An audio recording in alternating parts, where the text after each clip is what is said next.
Have you ever felt stuck in a cycle of habits, mindsets, or beliefs that no longer serve you? The world tells us to chase goals, adopt the latest productivity hacks, and push harder for success.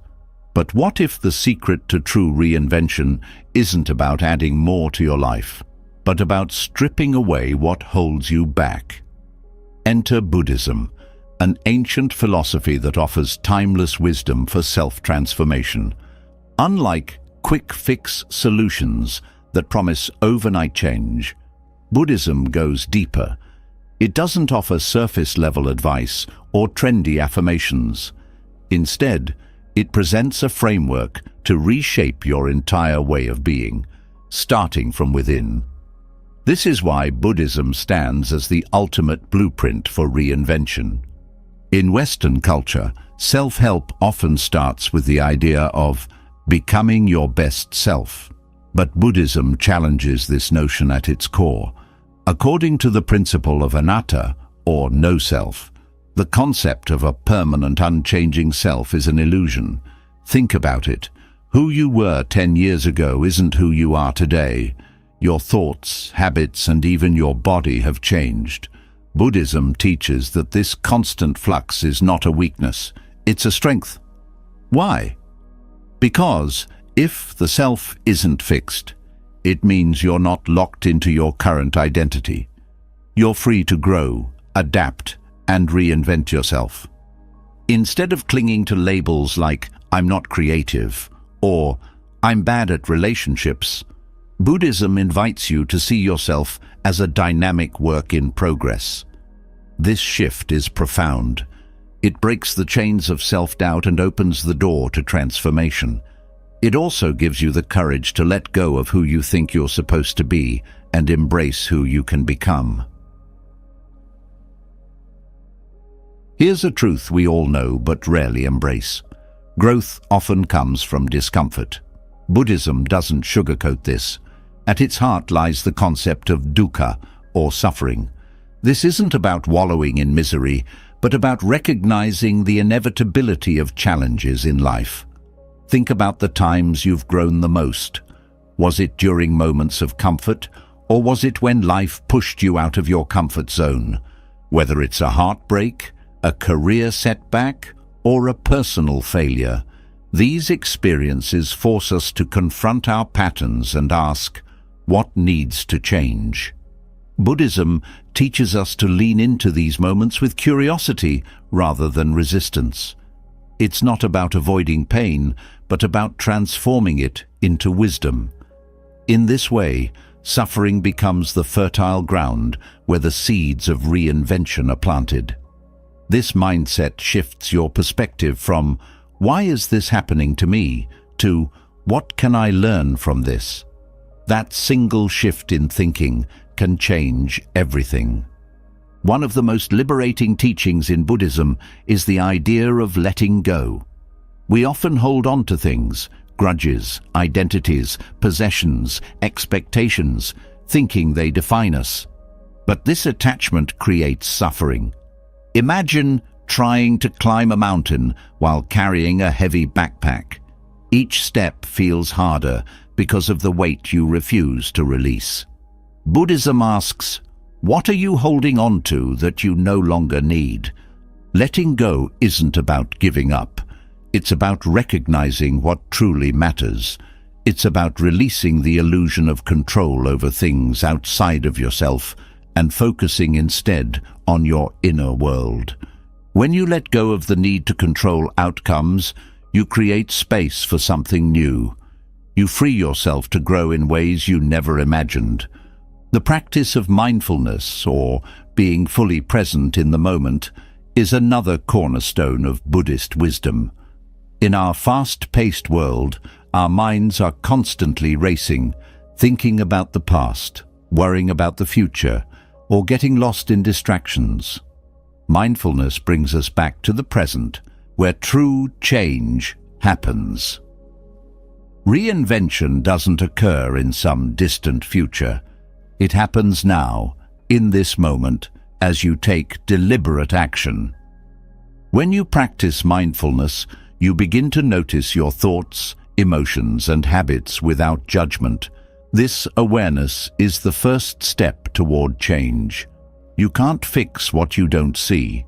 By observing yourself with compassion, you start to understand why you act the way you do, and that understanding empowers you to choose differently. Compassion is another transformative aspect of Buddhism that fuels self-reinvention. Often, when we try to change, we approach ourselves with harsh criticism.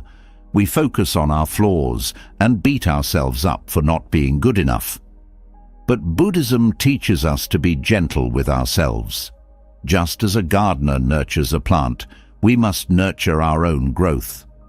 Self-compassion isn't about excusing mistakes. It's about recognizing that growth is a process, and every step, even the missteps, brings us closer to who we want to become. As you walk the path of reinvention, you'll inevitably face resistance, both from within and from the world around you. Buddhism equips you with the tools to navigate this resistance. It teaches resilience through acceptance. Instead of fighting against what is, you learn to flow with it. This doesn't mean passivity. It means approaching life's challenges with a calm, steady mind, finding solutions without being consumed by frustration or fear. Meditation, a core practice in Buddhism, offers a powerful tool for reinvention. In the stillness of meditation, you connect with your inner self. You quiet the noise of the world and tune into your own truth. This practice isn't about escaping reality. It's about seeing reality more clearly. Through meditation, you develop the clarity and focus needed to align your actions with your intentions. Reinvention is not a destination, it's a journey. And Buddhism teaches that this journey is not about perfection, but about progress. Each day, each moment, is an opportunity to start again. You don't need to wait for a new year or a major life event to reinvent yourself. The power to change is always within you, ready to be activated. Buddhism's principles of no-self, mindfulness, compassion, and acceptance form a roadmap for self-transformation that transcends time and culture. They remind us that reinvention isn't about adding more to our lives, but about removing the barriers that prevent us from becoming our true selves. It's about embracing change, even when it's uncomfortable, and trusting that the process will lead us to a place of greater clarity, peace, and purpose. So, as you embark on your own journey of reinvention, remember that the answers you seek aren't out there. They're within you. And with the guidance of Buddhist wisdom, you have everything you need to begin anew. Life is filled with challenges. No matter who you are or what you've achieved, there's no escaping it. Relationships fall apart, careers hit dead ends, health declines, and unexpected losses knock the wind out of you. It's easy to feel like life is working against you, trapping you in cycles of frustration and disappointment. But what if those struggles weren't the enemy? What if they were the doorway to a deeper understanding of life itself? This is where Buddhism offers its most profound insight: the Four Noble Truths. The Four Noble Truths are the cornerstone of Buddhist philosophy. They're not just teachings, they're a mirror held up to life, reflecting its raw reality. They don't sugarcoat the human experience, nor do they promise a fantasy world free of hardship. Instead, they give you the tools to navigate life's struggles with clarity, purpose, and ultimately, freedom. The first noble truth is simple but powerful. Life involves suffering, dukkha. This suffering isn't just about pain or hardship. It's about the subtle dissatisfaction that lingers even in good times. Think about it. You achieve a big goal, but soon after, you're chasing the next one. You buy something new and exciting, but the thrill fades quickly. You love someone deeply, but the fear of loss always lingers in the background. Buddhism points out that this dissatisfaction is woven into the fabric of existence. It's not a sign that something is wrong with you. It's simply the nature of life. At first glance, this truth might seem bleak. Who wants to hear that life is inherently unsatisfying? But acknowledging this truth isn't about despair, it's about awareness. Imagine trying to solve a problem without understanding what's causing it. The first noble truth is the foundation of self-awareness. It's the starting point for transformation. The second noble truth goes deeper. Suffering has a cause. Buddhism teaches that the root of our struggles is craving or attachment. We cling to things, people, possessions, status, comfort, believing they'll bring lasting happiness. But life is impermanent. Everything we hold on to eventually changes, fades, or slips away. When we resist this reality, we create suffering. Think about a time you felt deeply disappointed. Maybe it was when a relationship ended, or you lost a job you loved.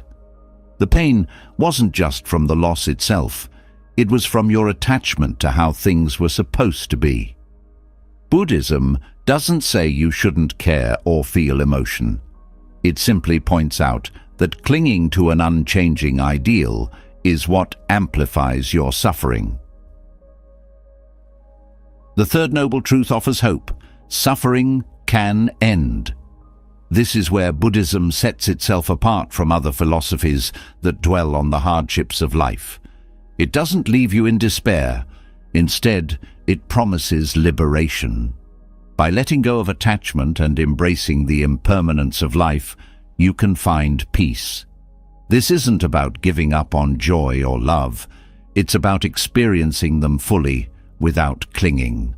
It's about appreciating what you have in the moment, knowing it won't last forever, and being okay with that.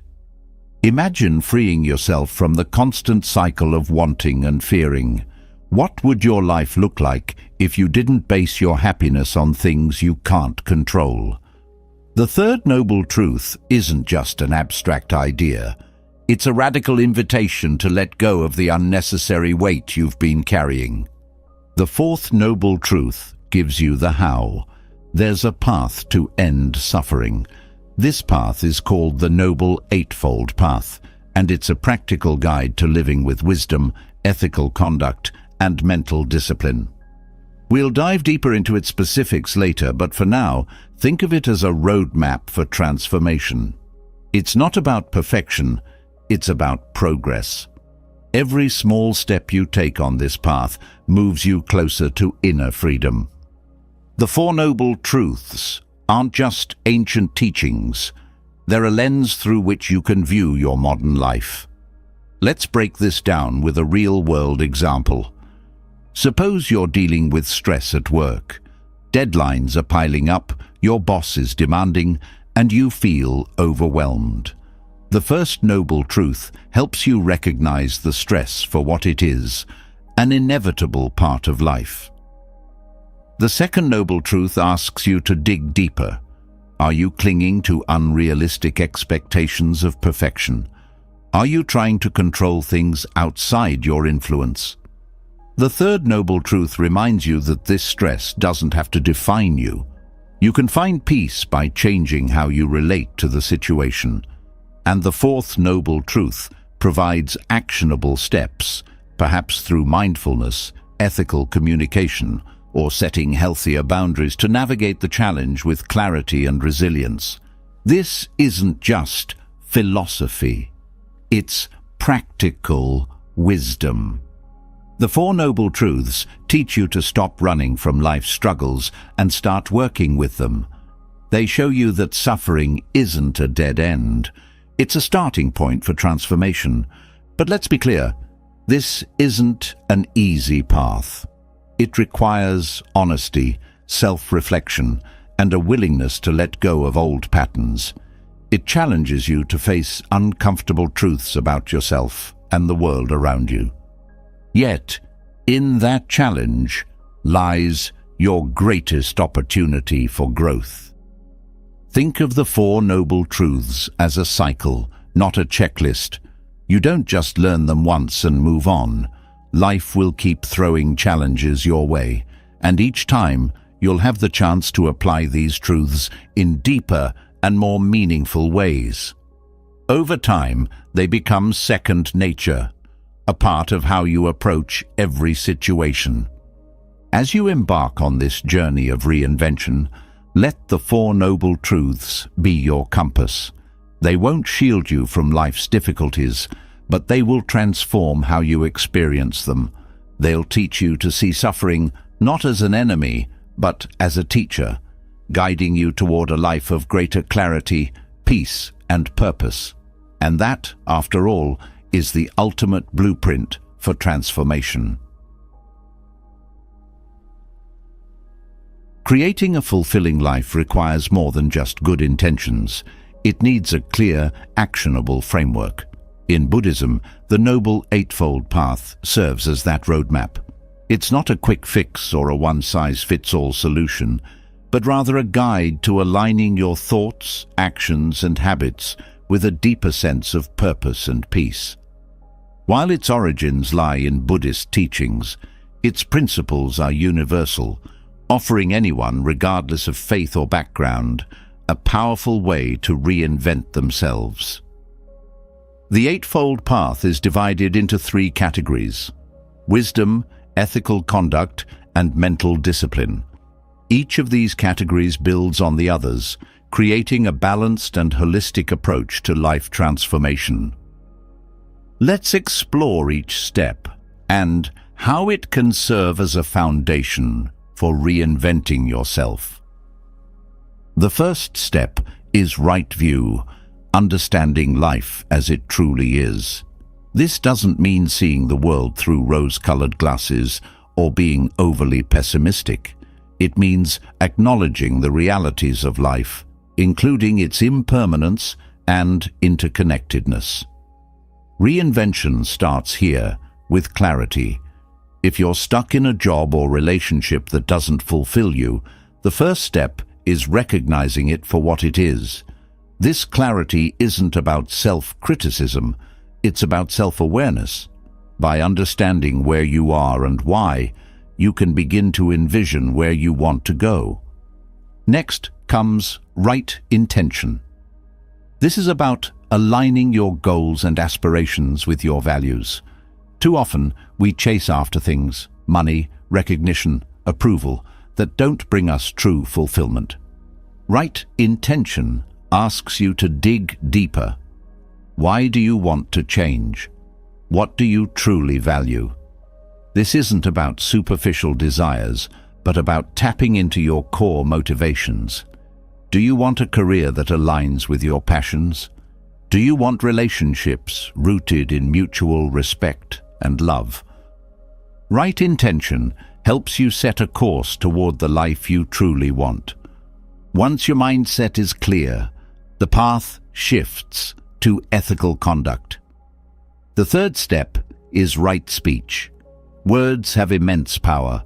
They can heal or harm, connect or divide.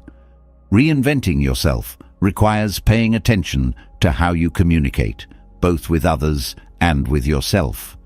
Are you honest and kind in your interactions? Do you speak with integrity? Equally important, how do you talk to yourself? Are you constantly criticizing yourself, or do you offer words of encouragement and support? Right speech isn't just about what you say. It's about creating harmony in your inner and outer worlds. Right action comes next. This step is about aligning your behaviors with your values. It's not enough to think about change. You have to act on it.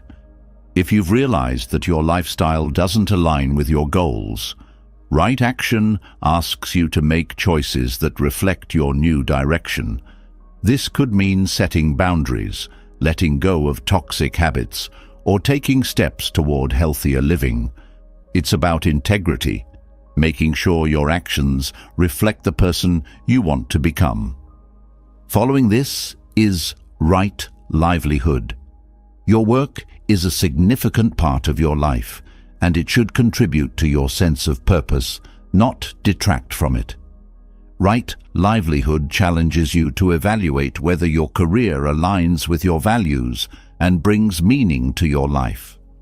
This doesn't necessarily mean quitting your job tomorrow to pursue a dream. It's about finding ways to infuse your work with purpose or seeking opportunities that align more closely with your passions. Reinvention often starts here, as your livelihood shapes much of your daily experience. The path then transitions to mental discipline, starting with right effort. This step emphasizes consistent, intentional effort toward positive change.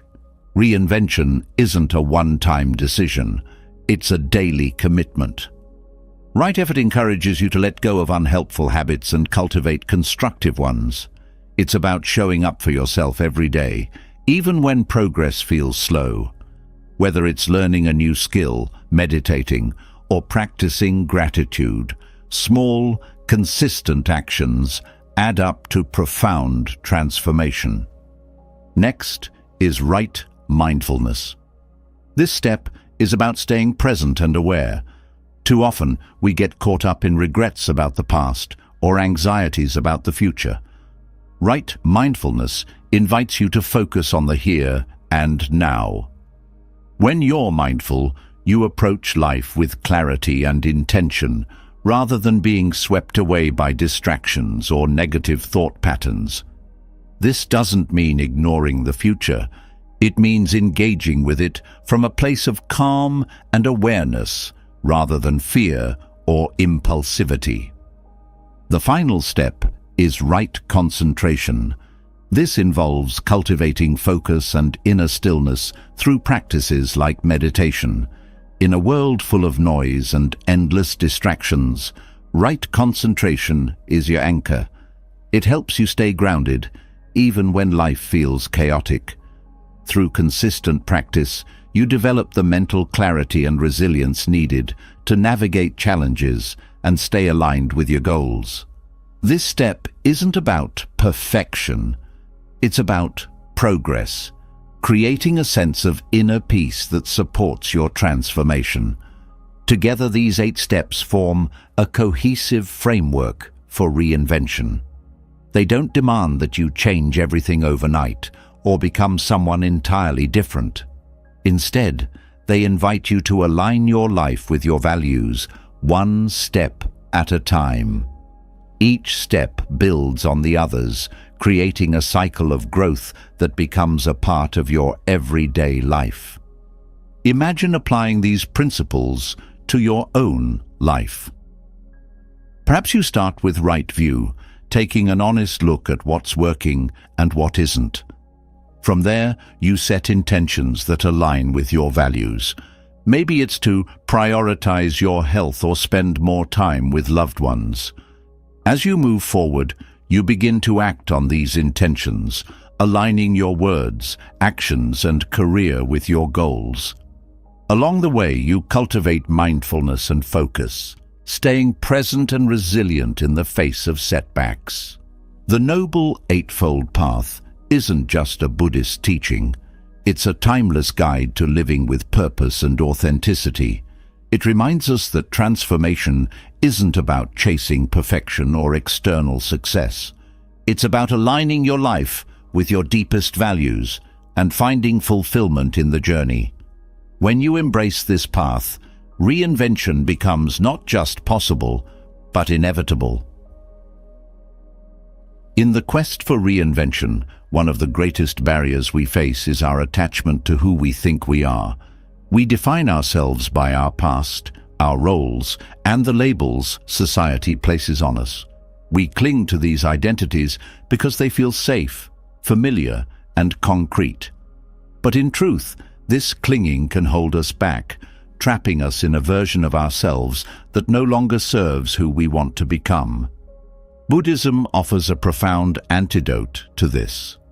Anatta, the concept of no self. At first glance, the idea of no self might seem unsettling. If there's no fixed self, then who are we? But this teaching is not about erasing your existence. It's about freeing yourself from rigid definitions and embracing the fluid, ever-changing nature of who you are. Anatta is a key to unlocking growth and transformation, showing us that the self is not a static entity, but a dynamic process. To understand this, let's start with what Buddhism means by no self. Anatta teaches that what we call the self, a singular, unchanging me, is actually an illusion. Our identities are made up of countless elements: our thoughts, emotions, memories, habits, and experiences. These elements are constantly shifting, evolving with every moment. There's no permanent core that defines us. Instead, we are a collection of impermanent processes. For many, this realization can feel liberating. If there's no fixed self, then you're not bound by your past. You don't have to be defined by old mistakes, failures, or even your successes. You're not trapped in the roles that others expect you to play. You are free to grow, change, and redefine yourself as many times as you need to. Imagine someone who has always identified as the shy one. This identity might have served them in childhood, but as an adult, it could become a limitation. They might avoid opportunities to speak up or connect with others, believing that shy is just who they are. Anatta invites them to question this. Are they truly shy, or is this just a story they've told themselves? By letting go of that label, they can explore new ways of being, ways that align more closely with the person they want to become. Letting go of your old identity doesn't mean denying your past or pretending it never happened. It means recognizing that your past is just one chapter in a much larger story. You can honor it without being confined by it. This perspective opens up infinite possibilities for growth. If you're not defined by who you were yesterday, then who could you become today? This process of letting go often starts with awareness. Take a moment to examine the labels and roles you've assigned to yourself. Are you the responsible one, the successful one, the failure, or the black sheep? Notice how these identities shape your behavior and decisions. Do they feel empowering, or do they box you in? Awareness is the first step in loosening their grip. Once you've identified these labels, the next step is to challenge them. Ask yourself, are these identities truly me, or are they just temporary aspects of my experience? If you're willing to let go of these labels, what might change? What new possibilities might emerge? This questioning is at the heart of Anatta. It's about seeing through the illusion of a fixed self and embracing your potential for transformation. Practices like meditation can be invaluable in this process.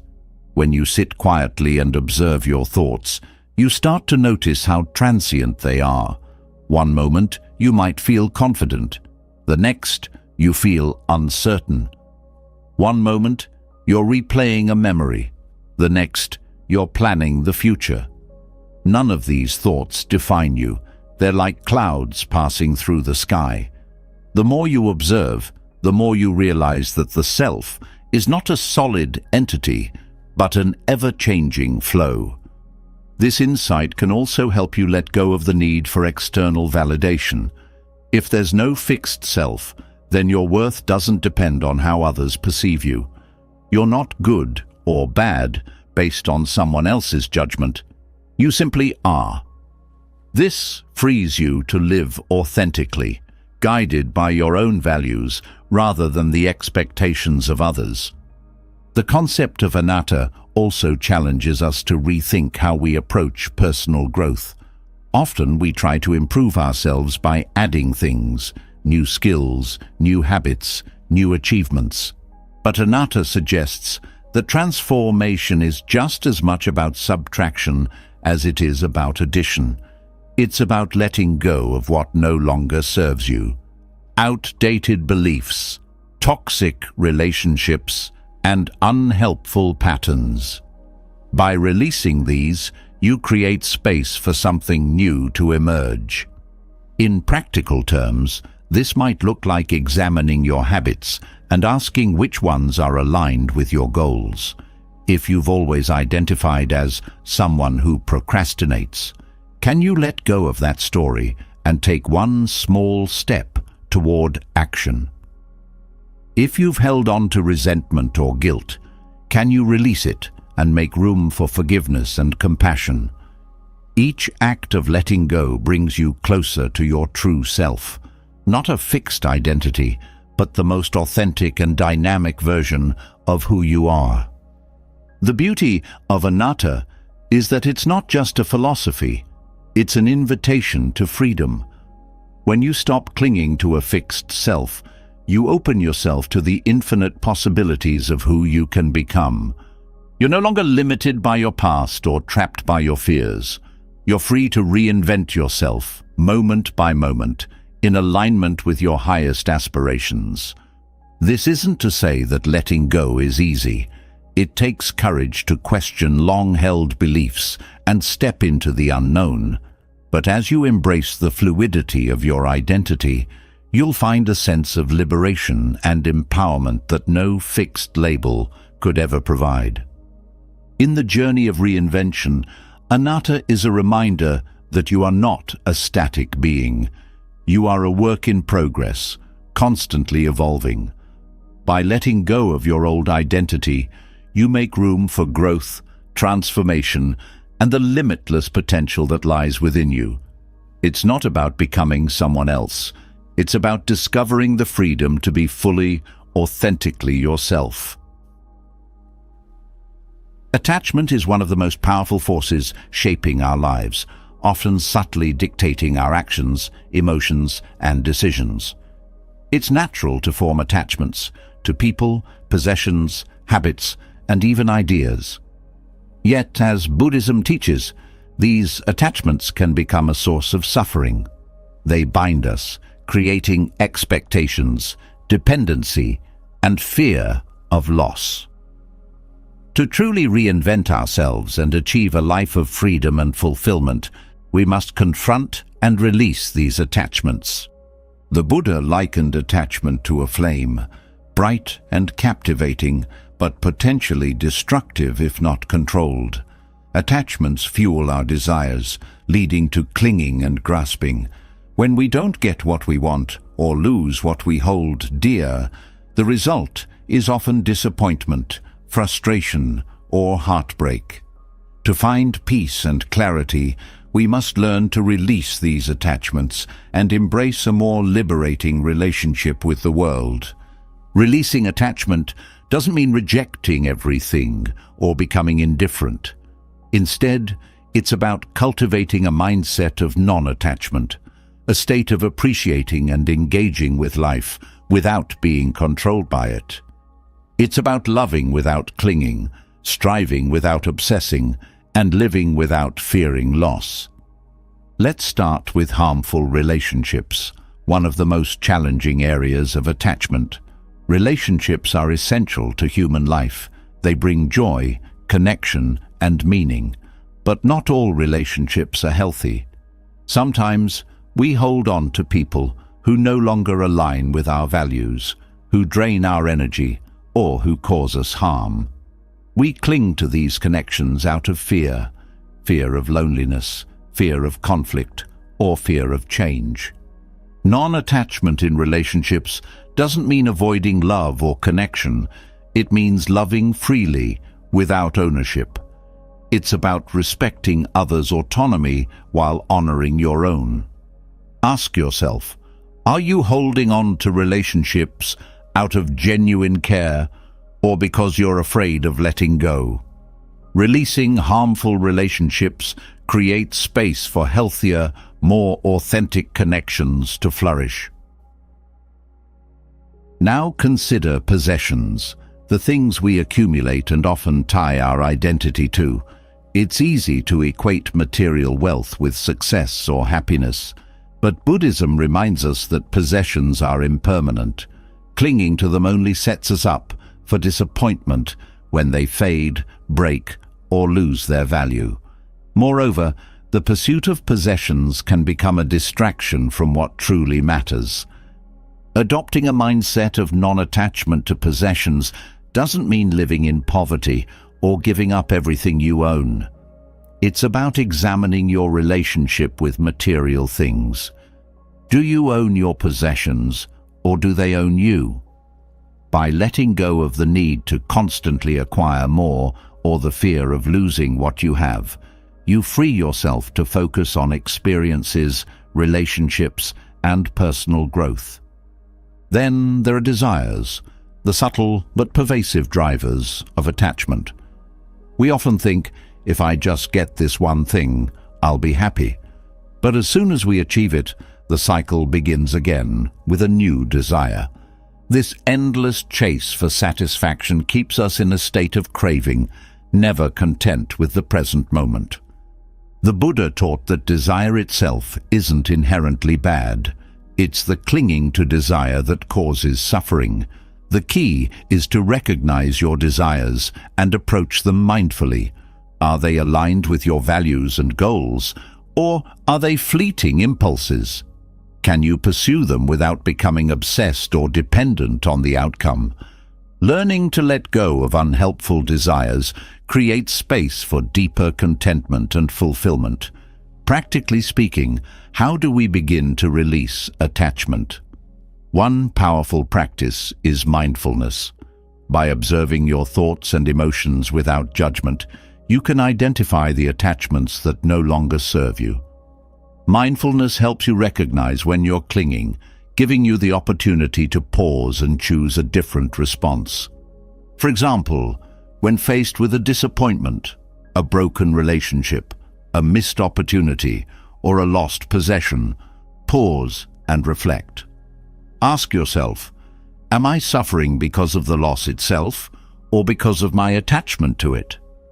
Often it's not the event that causes pain, but the meaning we've attached to it. By shifting your perspective, you can begin to let go and move forward. Another effective practice is gratitude. When you focus on appreciating what you have rather than fearing its loss, your attachment naturally diminishes. Gratitude shifts your mindset from scarcity to abundance, helping you find joy in the present moment without clinging to it. Buddhist meditation techniques such as loving kindness meditation can also help in releasing attachment. This practice involves sending goodwill and compassion to yourself, loved ones, and even those you find difficult. By cultivating a sense of universal love, you can approach relationships and situations with openness and detachment, free from the need to control or possess. Releasing attachment is a process, not an instant transformation. It requires patience, self-awareness, and consistent practice. There will be moments of resistance, times when you feel the pull to cling to the familiar or the comfortable. In those moments, remind yourself of the freedom and peace that come with letting go. The beauty of non-attachment is that it doesn't take away from life's richness. It enhances it. When you let go of clinging, you become fully present. You can love without fear, enjoy without anxiety, and strive without desperation.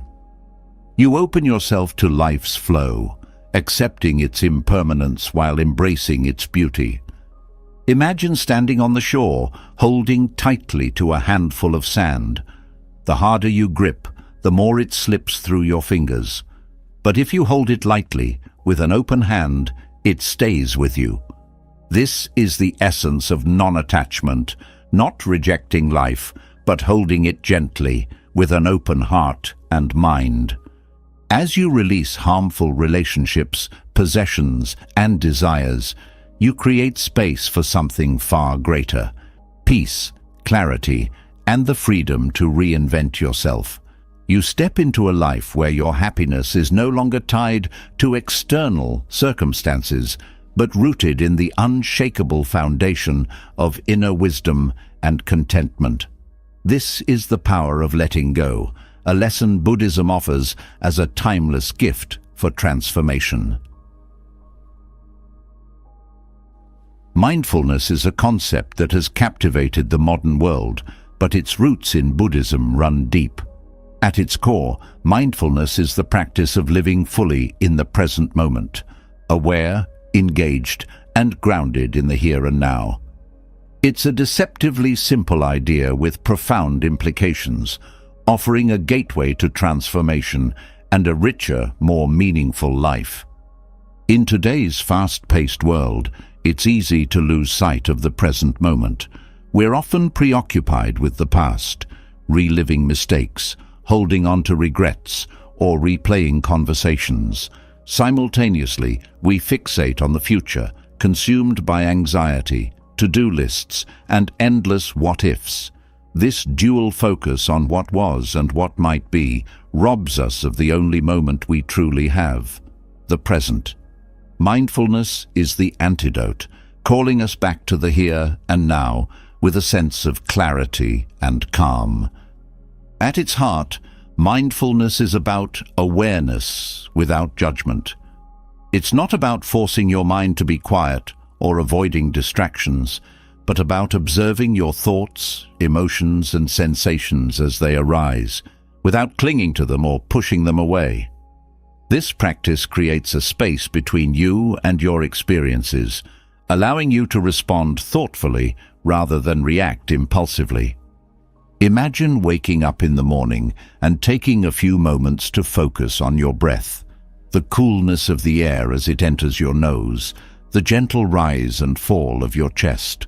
For those few seconds, you're fully present, not thinking about yesterday's mistakes or today's challenges. This is mindfulness in action, a pause, a return to yourself, a moment of peace in a busy world. But mindfulness is not limited to meditation. It's a way of living that can be integrated into every aspect of your day. Take, for example, something as mundane as eating. How often do we rush through meals, distracted by our phones or overwhelmed by thoughts of our next task? Practicing mindful eating means truly engaging with the experience, savoring each bite, noticing the textures, flavors, and aromas. It transforms eating from a routine chore into a moment of gratitude and connection. Mindfulness can also transform our relationships. How often do we find ourselves half listening in conversations, nodding absent-mindedly while our minds drift elsewhere? By practicing mindful listening, we give our full attention to the other person, truly hearing and understanding their words. This fosters deeper connections and a greater sense of empathy, both of which are essential for meaningful relationships. Incorporating mindfulness into your daily life begins with small, intentional practices. Start with your breath.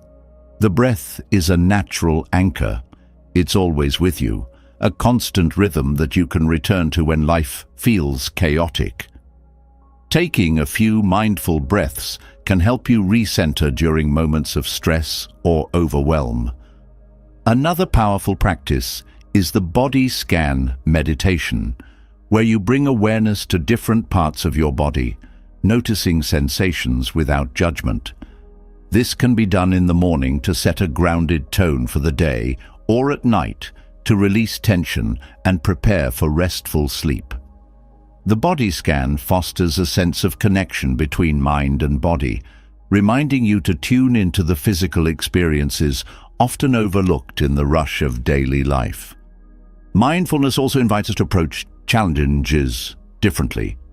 When faced with stress, fear, or anger, our default reaction is often resistance or avoidance.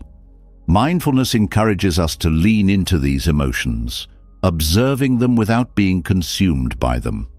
For example, if you're feeling overwhelmed by a tight deadline rather than spiraling into anxiety, pause. Notice the sensation of tightness in your chest or the rapid pace of your thoughts. Acknowledge these feelings without judgment and take a moment to breathe. This practice doesn't eliminate the stressor, but it changes your relationship with it, allowing you to respond with greater calm and clarity.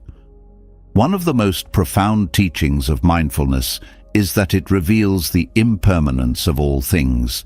Every thought, feeling, and experience arises, lingers, and passes away. This impermanence can be liberating. It reminds us that no matter how intense a moment feels, it is temporary. This awareness cultivates resilience, helping us navigate life's ups and downs with greater ease. Mindfulness also sharpens our ability to notice the small joys in life.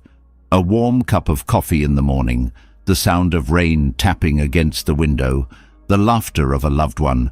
These moments often go unnoticed in the rush of our days. But when we practice mindfulness, we become attuned to these small yet profound experiences, enriching our lives with a sense of wonder and gratitude. For those seeking to deepen their mindfulness practice, Buddhist meditation offers a structured path. Vipassana, or insight meditation, focuses on cultivating awareness and understanding of the nature of existence. Metta, or loving kindness meditation, fosters compassion for oneself and others. Both practices are tools to bring mindfulness into sharper focus, enhancing your ability to live fully in the present moment. Mindfulness doesn't promise to eliminate life's challenges, but it equips us to face them with grace and wisdom. It's a practice of turning inward, finding stillness amidst the chaos, and connecting with the essence of who we are. It's about reclaiming the present moment, not as a fleeting point in time, but as a profound opportunity for transformation. As you embrace mindfulness, remember that it's a journey, not a destination. There will be days when your mind wanders endlessly, and that's okay. The beauty of mindfulness lies in its simplicity. Every moment offers a new chance to return to the present. Each breath, each step, and each thought is an opportunity to begin again. Living fully in the present moment doesn't mean ignoring the past or neglecting the future. It means grounding yourself in the now, using the clarity of this moment to make choices that honor your true self. Through mindfulness, you discover that the present isn't just a stepping stone to the next moment. It's the foundation of a fulfilling, authentic life. Vipassana, often referred to as insight meditation, is one of the most profound tools in Buddhism for cultivating awareness and understanding. The term translates to seeing things as they are, and this practice is rooted in the idea of observing reality without distortion. It's not about escaping from the chaos of life, but rather learning to navigate it by understanding its true nature. At its essence, Vipassana helps you uncover the patterns and habits that govern your thoughts and actions. It's a method of deep self-exploration that peels back the layers of illusion we often construct around ourselves and the world. These illusions, fueled by desires, fears, and attachments, cloud our judgment and prevent us from experiencing life as it truly is. Through the disciplined practice of Vipassana, you can break free from these limitations and discover clarity, freedom, and peace. The journey begins with mindfulness, the foundation of Vipassana. To see things as they are, you must first train your mind to focus and observe without judgment. This starts with simple acts of noticing how your breath moves in and out, how your body feels as it sits or moves, and how your thoughts and emotions arise and fade. This observation is not passive, but active and intentional. The goal is not to control or change these experiences, but to witness them with curiosity and acceptance. As you practice vipassana, you begin to see patterns in your mind. Perhaps you notice recurring thoughts of self-doubt, or recognize how certain triggers evoke strong emotional reactions. These insights are not meant to be analyzed in the moment, but simply observed. Over time, this awareness allows you to step out of habitual reactions and respond to life with greater wisdom and equanimity. The power of vipassana lies in its simplicity and its universality. It does not require you to adopt specific beliefs or rituals. Instead, it invites you to investigate your own experience. The practice illuminates the impermanence of all things, the fleeting nature of emotions, thoughts, and sensations. This realization can be both humbling and liberating. When you see that everything is in constant flux, you begin to let go of clinging to what you want or resisting what you dislike. You learn to flow with life rather than fight against it.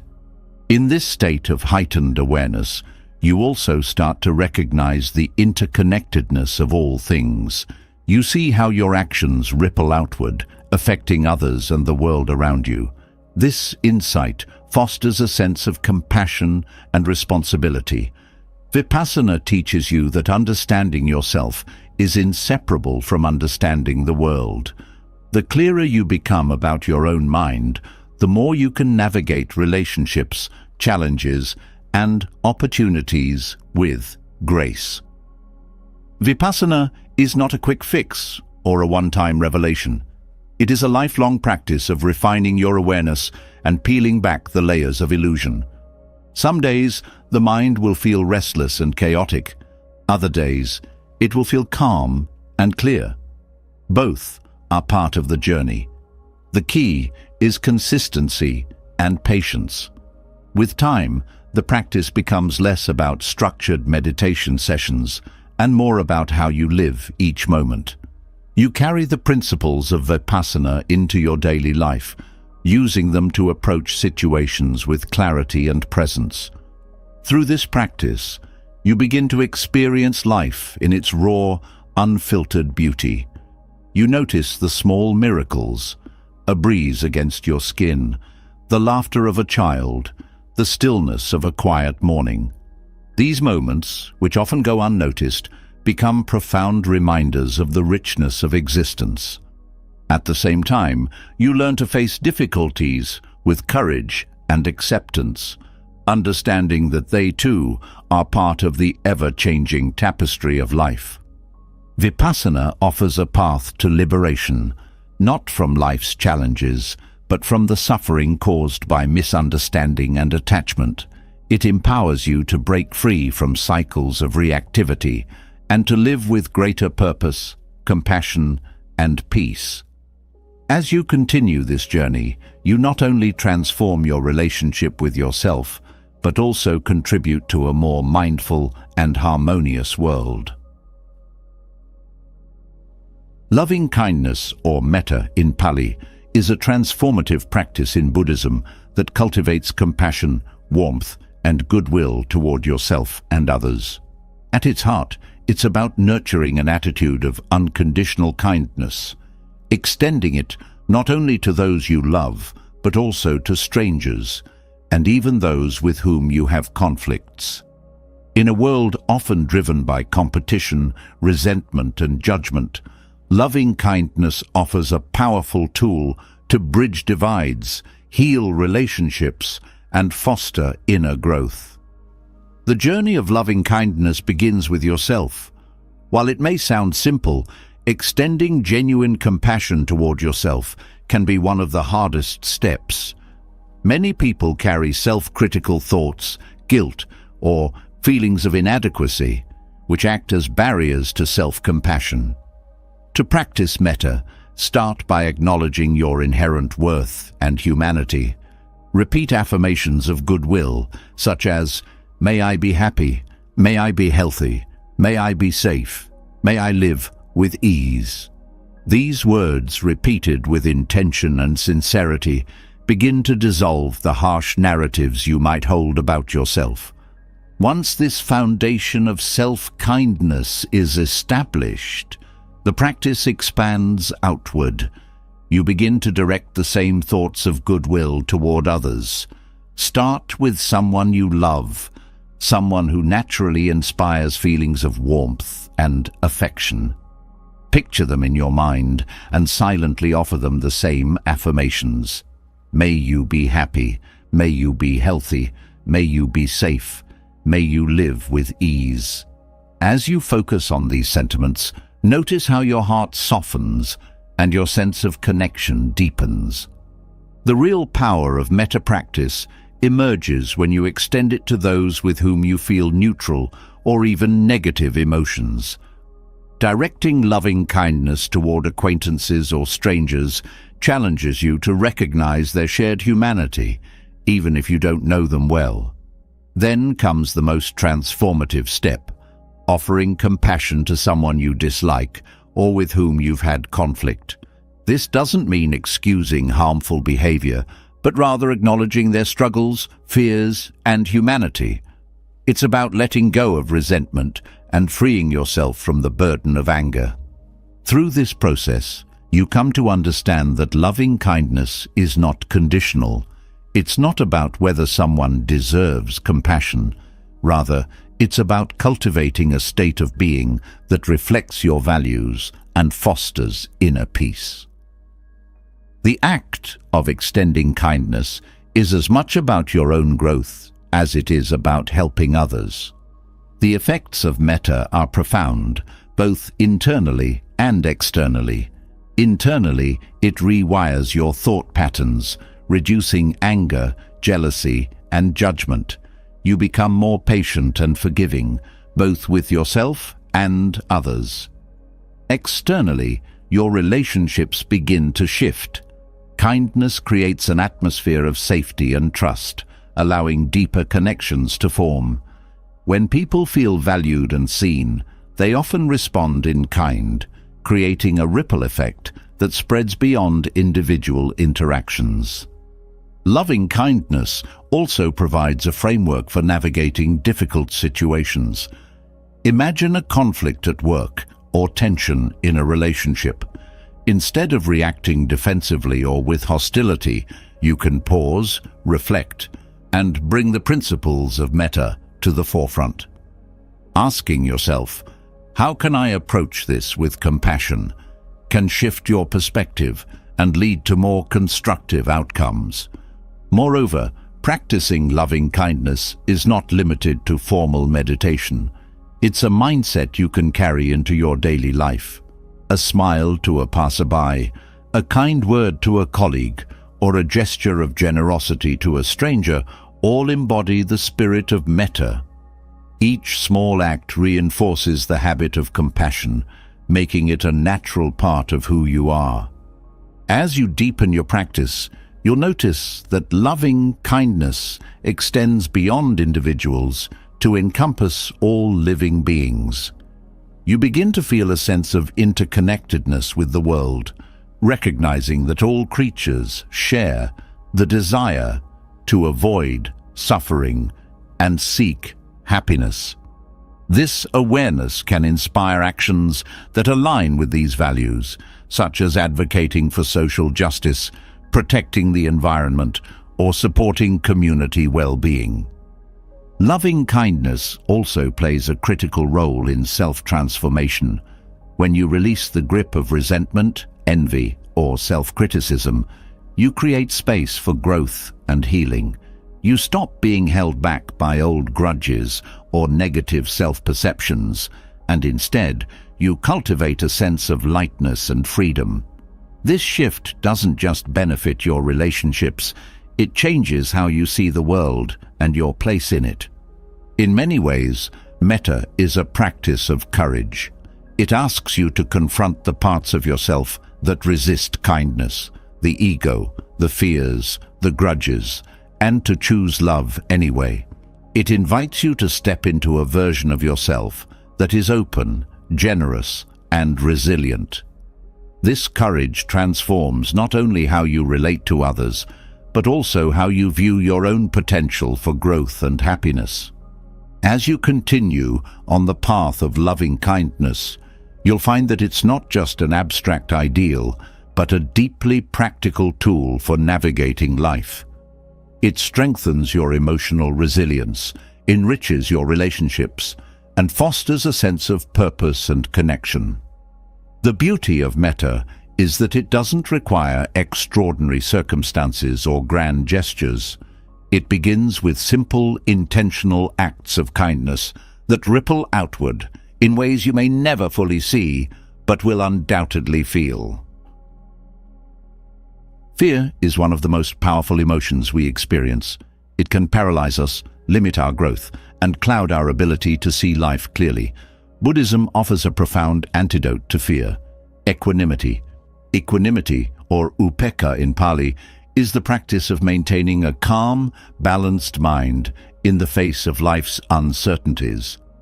It doesn't mean indifference or suppression of emotions, but rather a deep, unshakable inner peace that arises from wisdom and acceptance.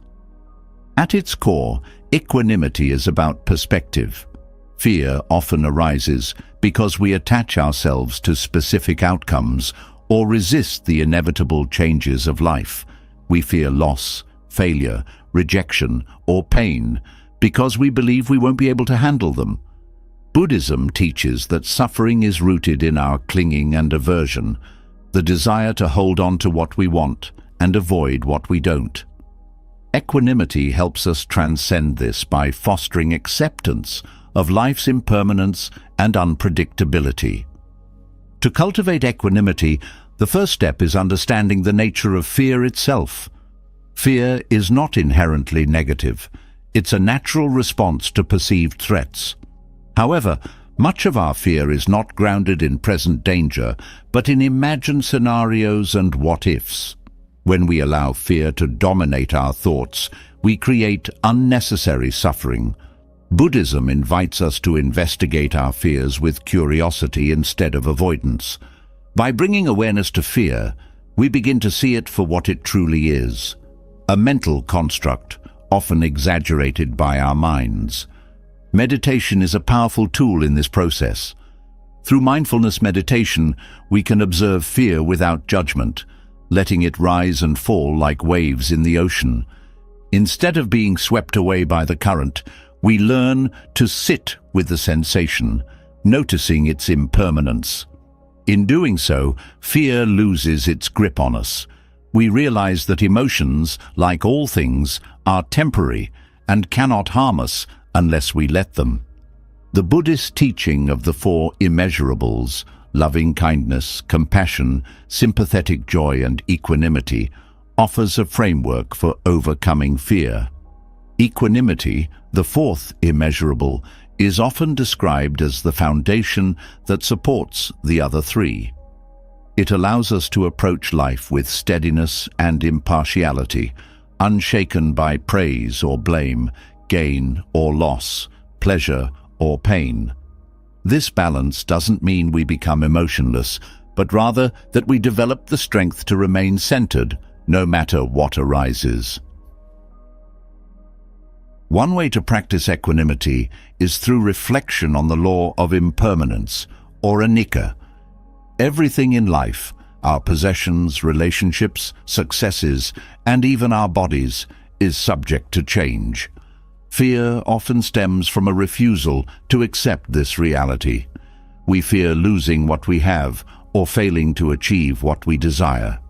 By embracing impermanence, we let go of the illusion of control and learn to flow with life's changes rather than resist them. Another practice is detachment, not in the sense of withdrawal, but in releasing the tight grip of attachment. When we hold on to things, whether material possessions, identities, or outcomes, we create fertile ground for fear. What if we lose them? What if things don't go as planned? Detachment allows us to appreciate life without clinging, knowing that our inner peace does not depend on external circumstances. Equanimity also teaches us to trust in our ability to face whatever comes our way. Fear often convinces us that we're incapable of handling adversity, but this is rarely true. Buddhist teachings remind us that we possess inner resources, courage, resilience, and wisdom that enable us to navigate life's challenges. By cultivating equanimity, we strengthen our confidence in these qualities, making fear less daunting. Practical application of equanimity extends beyond meditation and reflection. It's about how we respond to everyday situations. Imagine receiving bad news, such as a setback at work or a conflict in a relationship. The initial reaction might be fear, frustration, or anger. Equanimity invites you to pause, take a deep breath, and observe your reaction without being consumed by it. You might ask yourself, is this fear based on reality or assumptions? Can I control this situation, or must I simply accept it? This moment of mindfulness creates space for a measured, thoughtful response rather than a reactive one. Equanimity also plays a vital role in how we relate to others. Fear often arises in relationships, fear of rejection, judgment, or loss. By practicing equanimity, we cultivate an open heart that remains steady regardless of how others behave. This doesn't mean we tolerate harmful behavior, but we approach interactions with compassion and clarity rather than fear and defensiveness. Over time, this strengthens our relationships and reduces the anxiety that often accompanies them. The journey to equanimity is not about eliminating fear entirely. That's neither realistic nor necessary. Instead, it's about changing our relationship with fear. By cultivating equanimity, we create a mental and emotional space that allows fear to exist without overpowering us. We learn to see fear as a teacher rather than an enemy, guiding us toward greater self-awareness and inner peace. As equanimity takes root in your life, you'll notice profound changes. Situations that once triggered anxiety or panic now feel more manageable.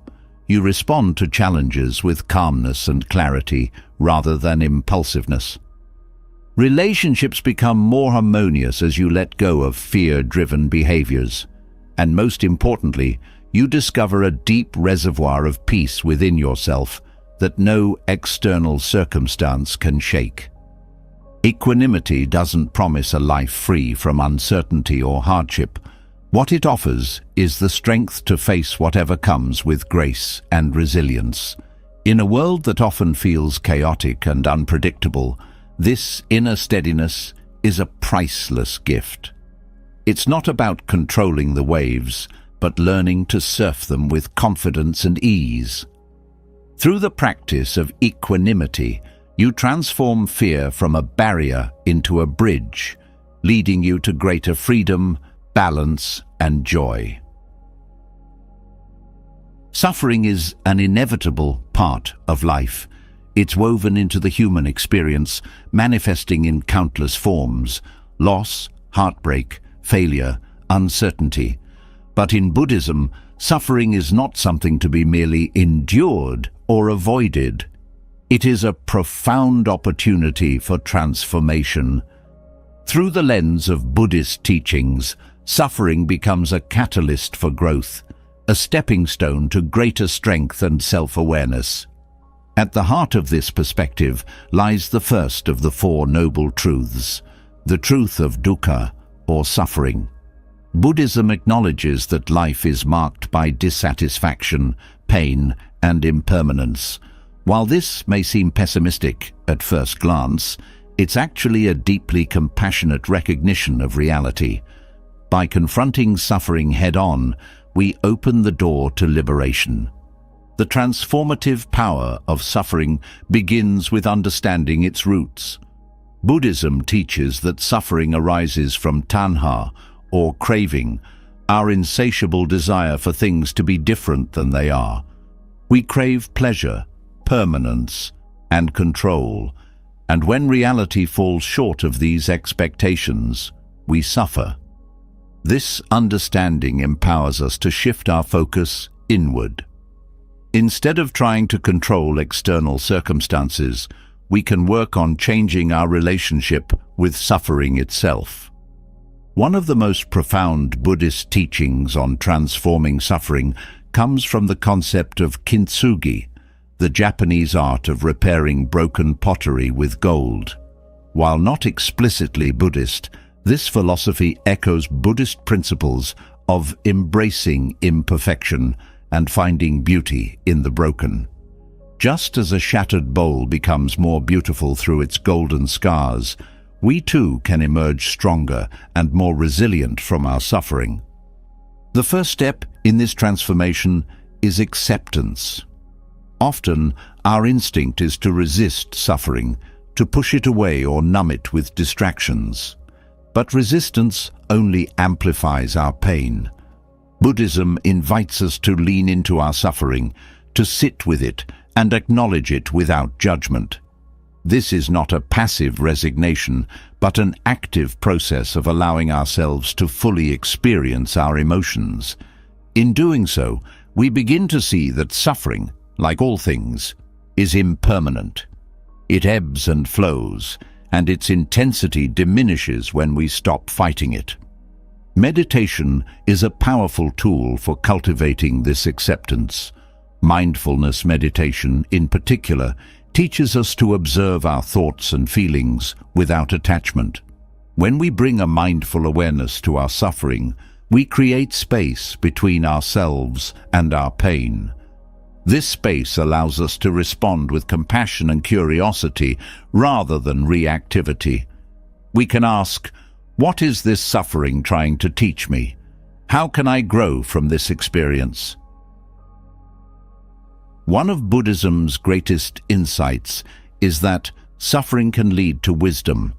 Just as fire refines gold, challenges refine our character and reveal our inner strength. When we face adversity, we are forced to confront our limitations and question our assumptions. This process of self-inquiry often leads to profound personal growth.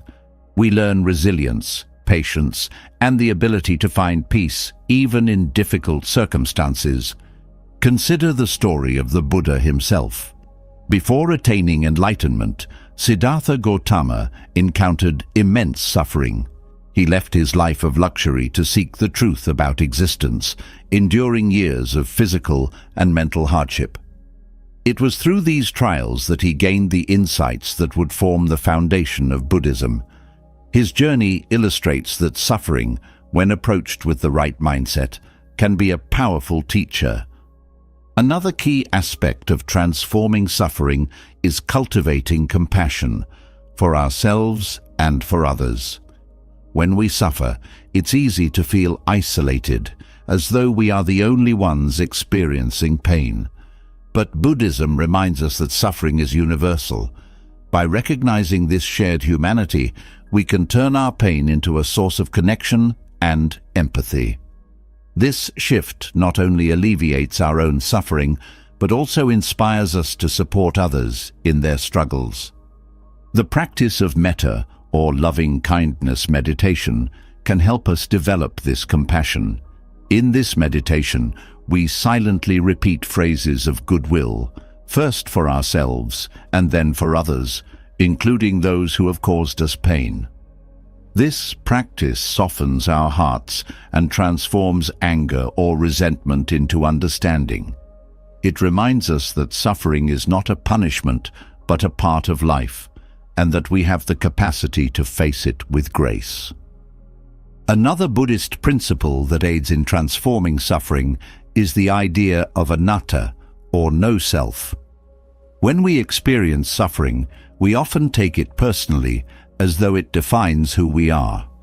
Buddhism teaches that this is a misconception. Our identity is not fixed, it is constantly evolving. By letting go of attachment to a rigid sense of self, we free ourselves to see suffering as just one moment in the ever-changing flow of life. It does not define us, nor does it limit our potential for growth. Practically, this means embracing challenges as opportunities to practice equanimity and self-awareness. When faced with adversity, instead of asking, "Why is this happening to me?" we can ask, "What can I learn from this?" This shift in perspective transforms us from passive victims to active participants in our own growth. We take ownership of our suffering and use it as fuel for transformation. Finally, gratitude plays a crucial role in this process. It may seem counterintuitive to be grateful for suffering, but Buddhism teaches that gratitude is a powerful antidote to negativity. By focusing on what we can learn and how we can grow, we reframe our pain as a gift rather than a burden. This doesn't mean ignoring the difficulty of our experiences, but recognizing that even the most challenging moments have value. Transforming suffering into strength is not a quick or easy process. It requires patience, self-compassion, and a willingness to face discomfort. But the rewards are profound. When we learn to embrace suffering as a teacher, we unlock a wellspring of resilience and wisdom within ourselves. We discover that our capacity for growth is limitless and that even the darkest moments can lead to light. In the end, suffering is not an obstacle, but a gateway. It invites us to step beyond our comfort zones, to confront our fears, and to deepen our understanding of ourselves and the world. Through the teachings of Buddhism, we find the tools to navigate this journey with courage and grace, emerging not only stronger, but also more compassionate and connected to the essence of life itself.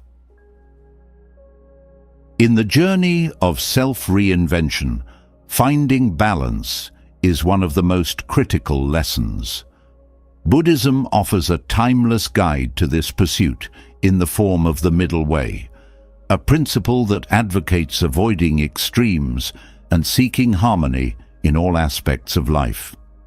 At its core, the middle way is about embracing moderation and rejecting the polarities of indulgence and deprivation. It is a philosophy of balance that applies not only to spiritual practice, but to every decision and action in daily life. The origins of the middle way trace back to the Buddha's own life story. Before his enlightenment, Siddhartha Gautama experienced both extremes of human existence.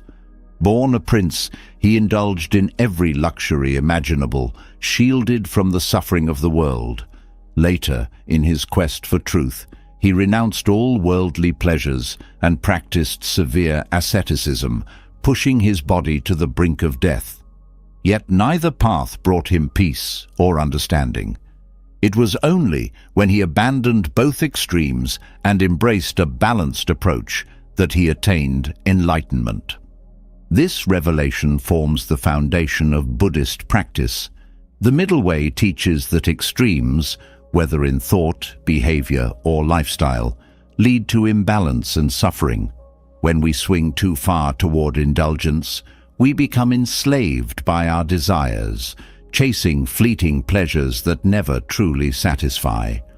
On the other hand, excessive self-denial can leave us disconnected, depleted, and unable to thrive. Balance, therefore, is the key to navigating life with clarity and purpose. Applying the middle way begins with self-awareness. Many of us unconsciously gravitate toward extremes, whether it's overworking ourselves in pursuit of success or overindulging in comfort to escape stress. To find balance, we must first recognize where these tendencies manifest in our lives. Are we pushing ourselves too hard, ignoring our physical or emotional needs? Or are we avoiding challenges, retreating into habits that offer temporary relief but little long-term growth? Once we identify these patterns, the middle way invites us to recalibrate. It's not about achieving a perfect equilibrium in every moment, but rather striving for harmony over time. For example, if you've been neglecting self-care due to a demanding schedule, balance might mean carving out time for rest and reflection. Conversely, if you've been avoiding responsibility, it might mean stepping up to face challenges with renewed commitment. The middle way is dynamic. It adapts to your circumstances, guiding you toward choices that foster well-being and alignment with your values. In practical terms, the middle way can transform how we approach daily decisions. Consider your relationship with work.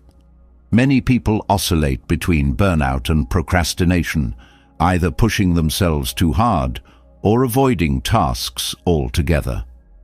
The middle way suggests finding a sustainable rhythm, setting boundaries to prevent exhaustion while cultivating the discipline to stay productive. This balanced approach not only enhances efficiency, but also nurtures a healthier relationship with your ambitions. The middle way also applies to our relationships. In our interactions with others, we often veer toward extremes, being overly accommodating or excessively rigid. Balance means setting healthy boundaries while remaining compassionate and open. It's about giving and receiving in equal measure, fostering connections that are mutually fulfilling rather than one-sided.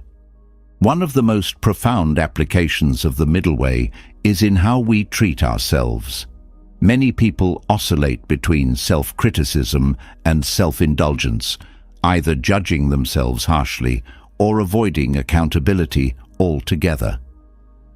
The middle way encourages self-compassion balanced with self-discipline. It's about acknowledging your imperfections without letting them define you, and striving for growth without resorting to punishment. This balanced perspective fosters a healthier sense of self-worth and resilience. The principle of the middle way extends beyond individual behavior to our worldview. It encourages us to reject dogmatic thinking and embrace nuance.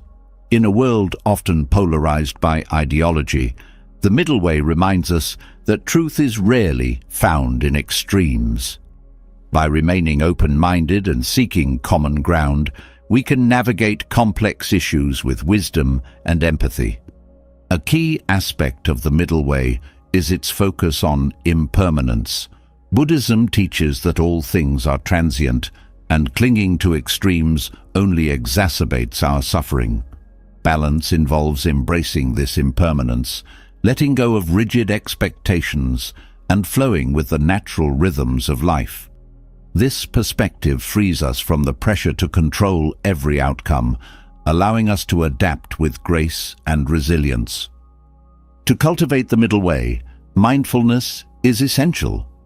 When we practice mindfulness, we become more attuned to our thoughts, emotions, and actions, allowing us to recognize when we're veering toward extremes.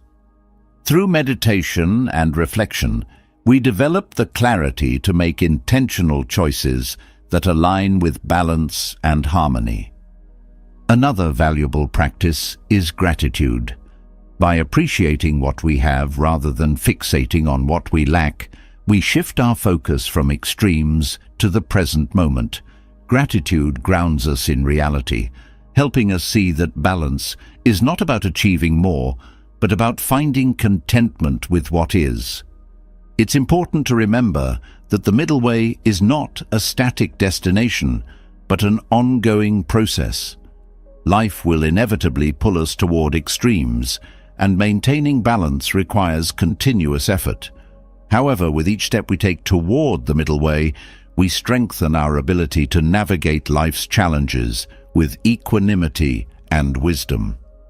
The middle way is more than a philosophical concept. It's a practical guide for living a fulfilling life.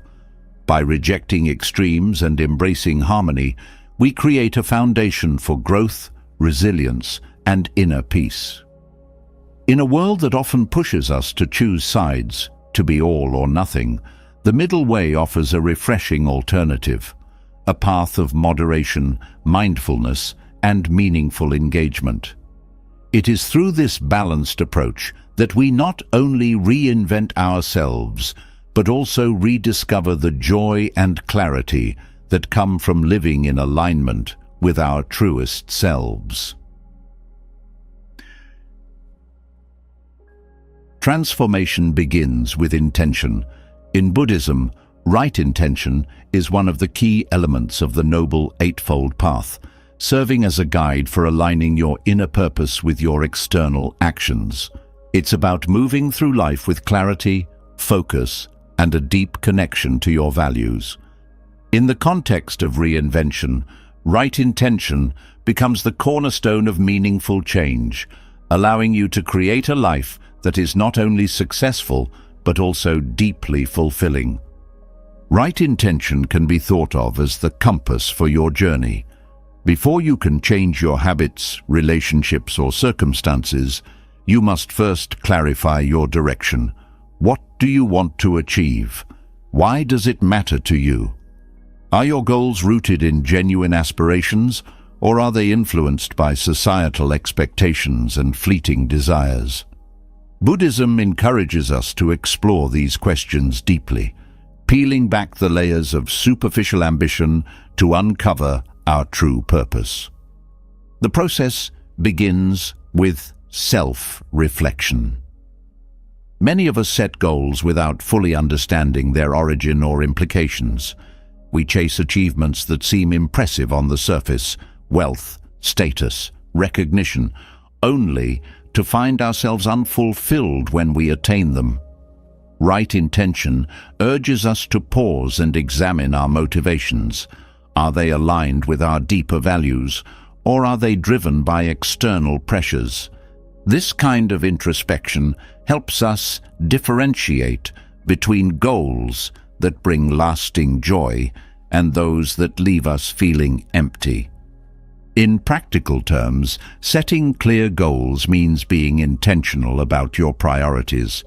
Consider the areas of your life that matter most: relationships, health, personal growth, career, and community. Reflect on what success looks like in each area, not based on external standards, but on what resonates with your authentic self. For example, in your career, success might not mean climbing the corporate ladder, but finding work that aligns with your passions and allows you to contribute meaningfully. Once you have clarity on your priorities, right intention asks you to align your actions with your goals. This alignment is crucial because it bridges the gap between intention and reality. It's easy to dream about change, but without actionable steps, those dreams remain distant. Right intention transforms vague aspirations into a concrete path forward, ensuring that your daily choices reflect your long-term vision. This alignment requires mindfulness. In our fast-paced world, it's easy to lose sight of our goals amidst the noise of distractions and demands. Right intention calls for consistent awareness, reminding us to check in with ourselves regularly. Are our actions moving us closer to our goals, or are we getting sidetracked? This kind of ongoing self-assessment keeps us grounded and focused, preventing us from drifting into habits or decisions that undermine our progress. Another critical aspect of right intention is the ethical foundation it provides. In Buddhism, right intention is closely tied to moral principles, emphasizing kindness, compassion, and non-harm. This means that our goals should not only serve our personal growth, but also contribute positively to the lives of others. When our intentions are rooted in empathy and generosity, they carry a deeper sense of purpose and fulfillment. For example, consider someone pursuing financial success. Without right intention, this goal could lead to unethical practices or a singular focus on personal gain at the expense of others. However, when guided by right intention, the same goal might be pursued in a way that fosters community, creates opportunities for others, or supports charitable causes. The difference lies in the underlying motivation, a shift from self-centered ambition to purposeful action. To cultivate right intention, it's helpful to adopt practices that nurture clarity and focus. Meditation is a powerful tool for this purpose. Through meditation, you can quiet the mind, connect with your inner self, and gain insight into what truly matters to you. Journaling is another effective practice, allowing you to articulate your goals and reflect on your progress over time. Both practices create space for self-awareness, helping you align your intentions with your values. It's also important to acknowledge that right intention is an evolving process. As you grow and change, so too will your goals and priorities. This fluidity is not a sign of inconsistency, but a reflection of your ongoing journey of self-discovery. Embracing this adaptability allows you to stay aligned with your authentic self, even as your circumstances shift. Right intention is not about perfection, it's about progress. There will be moments when you falter, when your actions don't fully align with your values, or when you feel uncertain about your direction. In these moments, Buddhism teaches us to respond with self-compassion and perseverance. Rather than judging yourself harshly, use these experiences as opportunities to learn and realign. Each step, no matter how small, contributes to your growth. Ultimately, right intention is about living with purpose. It's about waking up each day with a sense of clarity and commitment, knowing that your actions are moving you closer to a life that reflects your truest self. It's about setting goals that matter, not because they impress others, but because they resonate deeply with your own heart. And it's about pursuing those goals with integrity, ensuring that your journey is as meaningful as the destination. In the quest for reinvention, right intention serves as both a starting point and a guiding principle. It grounds you in your values, fuels your actions with purpose, and keeps you aligned with the path of transformation.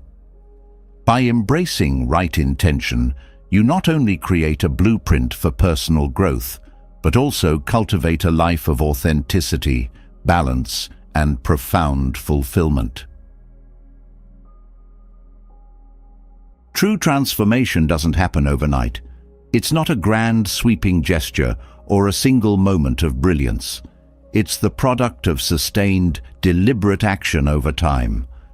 In Buddhism, this principle is encapsulated in right effort, one of the steps of the Eightfold Path. It teaches us that meaningful change isn't about being perfect, but about being consistent. By focusing on small, intentional steps, you can move steadily toward your goals without being overwhelmed by the magnitude of the journey ahead. Right effort begins with the understanding that effort must be purposeful and directed. It's not about working tirelessly for the sake of staying busy, nor is it about pursuing perfection in every endeavor. Instead, it's about channeling your energy into actions that align with your values and bring you closer to your goals. This intentionality transforms effort from a draining pursuit into a fulfilling practice. In practical terms, this means setting realistic and achievable goals. Many people fall into the trap of setting grandiose targets that, while inspiring, are unsustainable in the long run. They start strong, but quickly burn out, discouraged by the gap between their aspirations and their reality. Right effort encourages a different approach. Start small and build momentum gradually. Each small step, no matter how insignificant it may seem, contributes to the larger picture of your transformation. For example, if your goal is to cultivate mindfulness, you don't need to meditate for an hour every day from the outset. Begin with just 5 minutes. Sit quietly, focus on your breath, and let yourself settle into the practice. Over time, as this habit becomes second nature, you can expand it. The same principle applies to any goal, whether it's improving your health, building a new skill, or fostering better relationships. Consistency is the key that unlocks progress. Right effort also emphasizes the importance of balance. Too much effort can lead to burnout, while too little can result in stagnation. In Buddhism, this is often likened to tuning the strings of a musical instrument. If the string is too tight, it will snap. If it's too loose, it won't play a note. Finding the right tension, an effort that is steady but not excessive, is essential for sustainable growth. To cultivate right effort, it's important to recognize and eliminate actions or habits that detract from your goals. This might mean letting go of distractions, breaking free from unproductive routines, or distancing yourself from negative influences. These changes create space for positive habits to take root and flourish. It's not about perfection, but about progress, recognizing when you've strayed off course and gently guiding yourself back. A central aspect of right effort is mindfulness. When you're mindful of your actions, you're able to discern whether they align with your intentions. You can evaluate whether the effort you're putting in is productive or if it's driven by ego, fear, or external pressures. This awareness allows you to make adjustments, ensuring that your energy is directed toward what truly matters. In the modern world, it's easy to become fixated on immediate results. We're surrounded by messages that glorify quick wins and overnight success. But Buddhism reminds us that true transformation is a gradual process. The bamboo tree, often used as a metaphor, takes years to grow its roots underground before it shoots upward seemingly overnight. Similarly, the small efforts you make today may not yield visible results immediately, but over time they create a solid foundation for lasting change. Patience plays a crucial role in right effort. When progress feels slow or setbacks arise, it's tempting to give up. But persistence, fueled by a clear vision and steady effort, ensures that you stay the course. Every step forward, no matter how small, is a victory. Celebrate these moments of progress and let them motivate you to continue. Right effort also involves cultivating positive mental states while avoiding negative ones. This means fostering qualities like compassion, kindness, and determination while letting go of anger, resentment, and doubt. These mental states influence your actions and create a ripple effect in your life. When your effort is rooted in positivity, it becomes a source of joy rather than a burden. Importantly, right effort is not about comparing yourself to others. Your path is uniquely yours, shaped by your experiences, values, and goals. Instead of measuring your progress against external benchmarks, focus on your own growth. Are you a step closer to where you want to be than you were yesterday? That's what matters. To put right effort into practice, consider creating a system of small, manageable steps that align with your goals. Break your larger aspirations into daily or weekly actions and track your progress. Celebrate your wins, no matter how minor they may seem, and use setbacks as opportunities to learn and adjust. This approach keeps you engaged and motivated, reinforcing the habit of consistent effort. Another practical strategy is to surround yourself with supportive influences, whether it's friends, mentors, or a community that shares your values. These connections can provide encouragement and accountability. They remind you of why you started and inspire you to keep going when the journey feels challenging. Ultimately, right effort is about embracing the process of growth. It's about showing up every day with intention, knowing that each small step contributes to a greater purpose. It's about being patient with yourself, understanding that transformation takes time, and it's about finding fulfillment not just in the destination, but in the journey itself.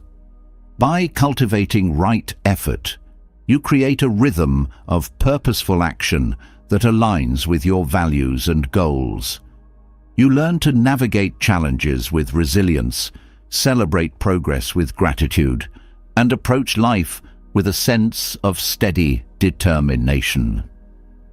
In doing so, you transform not only your actions, but also your mindset, creating a life of meaningful and sustainable growth. Living in alignment with your values is the cornerstone of a fulfilling life. In Buddhism, this principle is encapsulated in right action, a step within the Eightfold Path that calls for ethical and intentional living. Right action isn't merely about following rules, it's about embodying your highest self through the choices you make every day. When your actions align with your values, you create a life of integrity, purpose, and inner peace.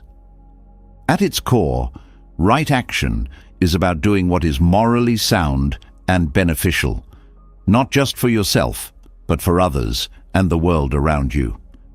It encourages you to reflect deeply on your values and to ensure your decisions and behaviors consistently honor those principles. This isn't always easy, especially in a world that often prioritizes convenience or self-interest over integrity. However, the rewards of living authentically far outweigh the temporary discomfort of standing firm in your convictions. The first step in practicing right action is clarity. What are your core values? What principles do you hold sacred? Perhaps you value kindness, honesty, or fairness. Maybe you're committed to contributing positively to your community or protecting the environment. Whatever your values are, they should serve as the foundation for your decisions. When you act in alignment with these values, you create a sense of harmony within yourself, as there's no inner conflict between what you believe and what you do. Right. Action also involves mindfulness. Before taking any action, it's important to pause and reflect. Does this decision align with my values? Will it contribute to the well-being of others or cause harm? This moment of self-inquiry can prevent impulsive choices driven by fleeting emotions, such as anger, fear, or desire. Instead, it allows you to act with intention and purpose. For example, consider a situation where you're faced with the temptation to engage in gossip. While it might provide a momentary sense of connection or satisfaction, ask yourself whether it aligns with your values. If you value kindness and integrity, participating in gossip would contradict those principles. By choosing not to engage, you reaffirm your commitment to your values and strengthen your sense of self-respect. In Buddhism, right action specifically emphasizes refraining from actions that harm others, such as killing, stealing, or engaging in harmful speech. While these might seem like straightforward moral directives, their deeper application invites you to examine subtler forms of harm. Are you acting out of impatience or frustration in your relationships? Are you taking advantage of someone's vulnerability, even unintentionally? Are you neglecting your responsibilities in ways that create ripple effects for others? Right. Action calls for a compassionate awareness of how your choices impact the world. Moreover, living in alignment with your values often requires courage.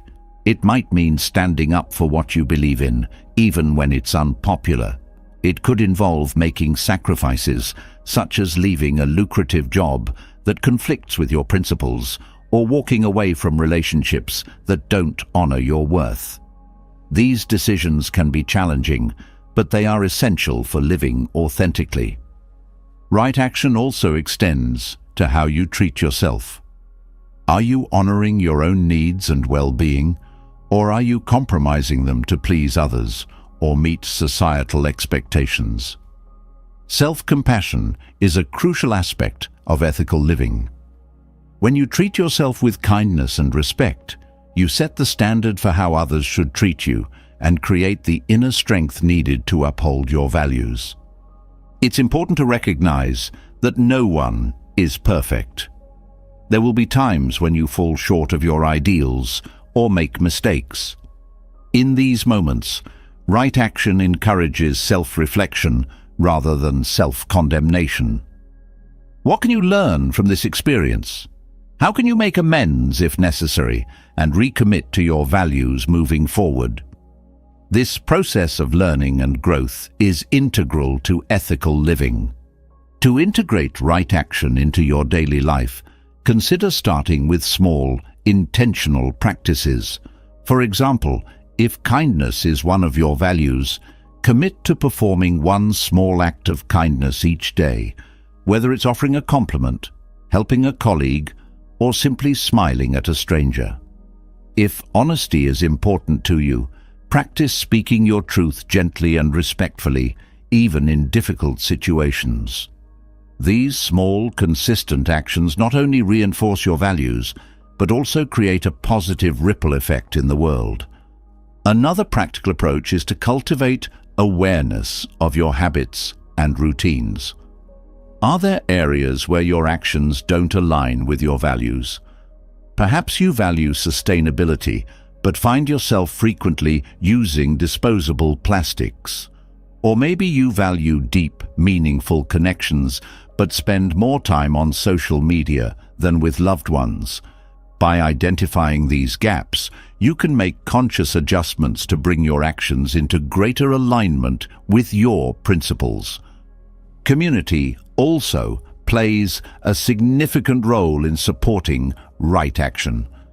Surrounding yourself with people who share your values can provide encouragement and accountability. Whether it's a friend, mentor, or spiritual group, these connections can remind you of your principles when the path feels challenging and inspire you to live with integrity. Ultimately, right action is about embodying your values in every aspect of your life, from your relationships to your work to your self-care practices. It's a call to live intentionally, to choose actions that reflect your higher self, and to contribute positively to the world around you. While the journey may be imperfect, each step you take in alignment with your values strengthens your character, deepens your sense of purpose, and brings you closer to a life of authenticity and fulfillment. By committing to right action, you create a foundation of trust, not just with others, but with yourself. You know that your actions are guided by principles, not impulses or external pressures. This sense of integrity fosters inner peace and resilience, allowing you to navigate life's challenges with grace and confidence. In living authentically, you not only transform your own life, but also inspire others to do the same, creating a ripple effect of positive change in the world. Change is an inescapable part of life. Yet, for many, it's also one of the most challenging aspects to embrace. The Buddhist concept of anicca, or impermanence, offers a powerful lens to view change not as something to fear, but as an ally in personal growth and reinvention. At its core, anicca teaches us that everything, our experiences, emotions, relationships, and even our sense of self, is transient. By understanding and accepting this truth, we can unlock incredible freedom and potential for transformation.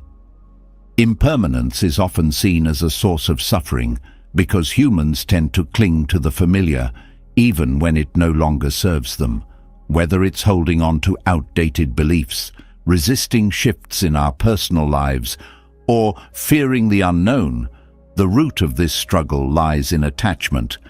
Buddhism reminds us that by embracing impermanence, we can let go of this clinging and open ourselves to growth and renewal. To see anicca in action, consider nature. Seasons change, rivers flow, and even the mightiest mountains erode over time. These transformations are not disruptions, but integral to the balance and beauty of the natural world. Similarly, change in our own lives is not an interruption to be resisted, but a natural progression to be embraced.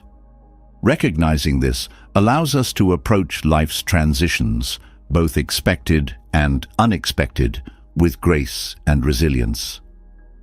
When you accept impermanence as a fact of life, it becomes a tool for reinvention. Change means that no situation, no failure, and no pain is permanent.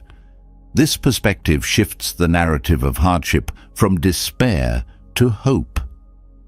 If you're struggling with a difficult relationship, a job you dislike, or feelings of self-doubt, anicca offers the assurance that these conditions are temporary.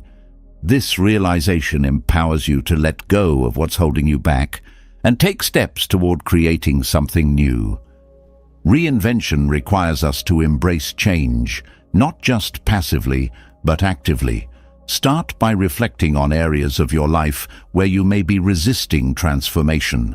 Are you staying in a comfort zone that no longer feels fulfilling? Are you holding on to an old identity or role out of fear of the unknown? Often, clinging to what's familiar feels safer, but it also prevents growth. Anicca encourages us to trust the process of change and to see each ending as the beginning of something new. Consider the stories of people who've experienced profound reinvention.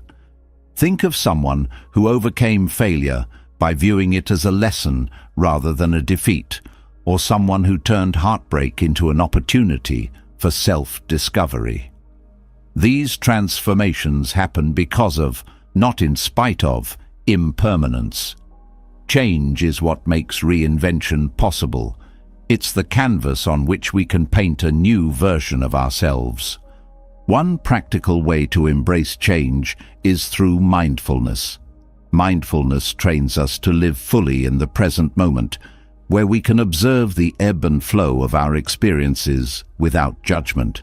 When practiced consistently, mindfulness reveals that impermanence is not a threat, but a constant companion. For example, you might notice that feelings of sadness or anger, while intense, naturally fade over time. This awareness teaches us that no emotion or circumstance is eternal, providing comfort and perspective during difficult times. Another way to align with anicca is by reframing challenges as opportunities. Instead of lamenting what has been lost or what might go wrong, ask yourself, what can I learn from this? How can I grow? This mindset turns the inevitability of change into a catalyst for self-improvement. For example, losing a job might seem devastating at first, but it could also be the push you need to pursue a more fulfilling career. A breakup might be painful, but it can also open the door to rediscovering your own identity and passions. Practicing gratitude can also help you embrace impermanence. When we appreciate the fleeting nature of life, we learn to value each moment and connection more deeply. Imagine how your relationships might change if you approached every interaction with the awareness that it won't last forever. Would you hold grudges, or would you express love and appreciation more freely? Impermanence makes life precious, not pointless. Anicca also invites us to let go of the illusion of control. While it's natural to plan and prepare, clinging to rigid expectations often leads to disappointment. Life's beauty lies in its unpredictability.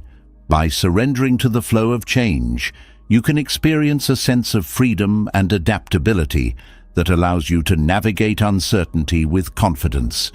This doesn't mean giving up on goals or ambitions. Rather, it means remaining open to unexpected paths and outcomes. One of the most profound lessons of Anicca is its ability to dissolve fear.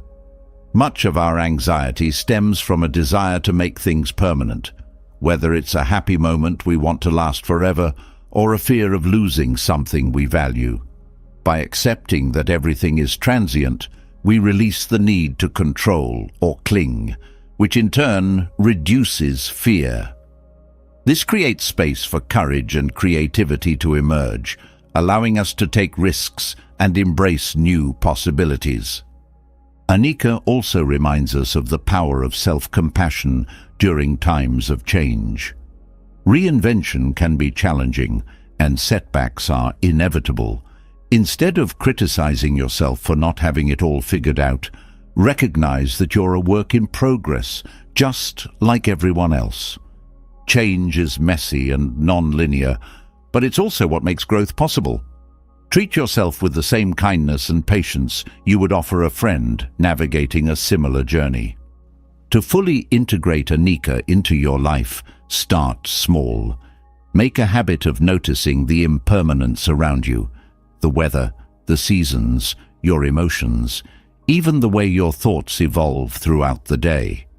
Use these observations as reminders that change is natural and constant.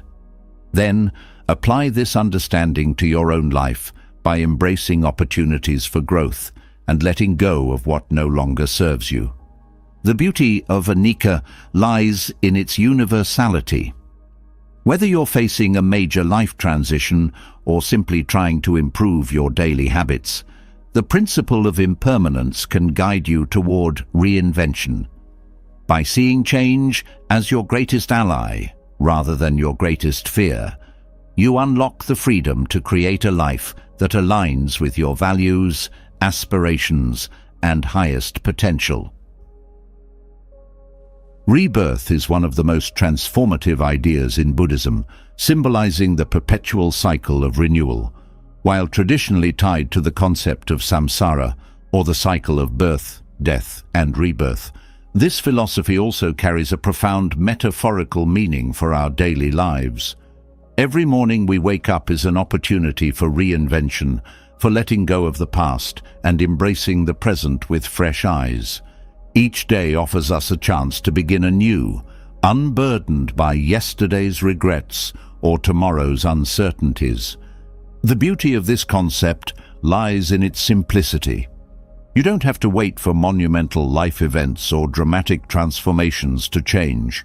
Every sunrise is a reset button, a blank canvas waiting for your brushstrokes. By seeing each day as a new beginning, you empower yourself to live with intention, gratitude, and clarity. Often we carry yesterday's baggage into today. Mistakes, disappointments, and lingering frustrations follow us like shadows. Buddhism teaches us to release these attachments. The past is gone. It exists only in your memory. Clinging to it drains energy from the present, where life truly happens. When you treat each day as a rebirth, you give yourself permission to forgive your past self, to learn from it, and to move forward unencumbered. This mindset also reframes failures. When you stumble, it's easy to spiral into self-doubt or defeat. But what if you viewed each failure as a moment in a larger cycle, an event that resets with each new day? Just as the seasons shift and flowers bloom again after the harshest winters, so too can you rise after setbacks. Rebirth reminds us that nothing is permanent, not even our lowest moments. Each sunrise brings with it the potential for growth and renewal. Practically, embracing this philosophy means starting your day with mindfulness and intention. Upon waking, take a few moments to ground yourself. Breathe deeply, acknowledging the gift of a new day. Instead of diving into the chaos of emails, news, or social media, set a conscious tone for your morning. Ask yourself, what do I want to carry forward today? What do I want to leave behind? This small ritual can create a powerful shift in your mindset, setting the stage for a more intentional and fulfilling day. Rebirth is not just about forgetting the past, but learning to integrate its lessons without letting them define you. If you struggled yesterday with anger, impatience, or doubt, today is your chance to respond differently. Growth doesn't happen in a single leap. It's built incrementally through small, consistent choices. Each day offers you a platform to practice being the person you aspire to be. This idea also extends to relationships. Every interaction you have can be an opportunity to start fresh. Maybe there's someone you've clashed with recently, a colleague, a friend, or a family member. Instead of holding on to resentment or past grievances, approach the relationship today with an open heart. Offer kindness, even if it wasn't reciprocated before. Treat the connection as if it's being formed for the first time.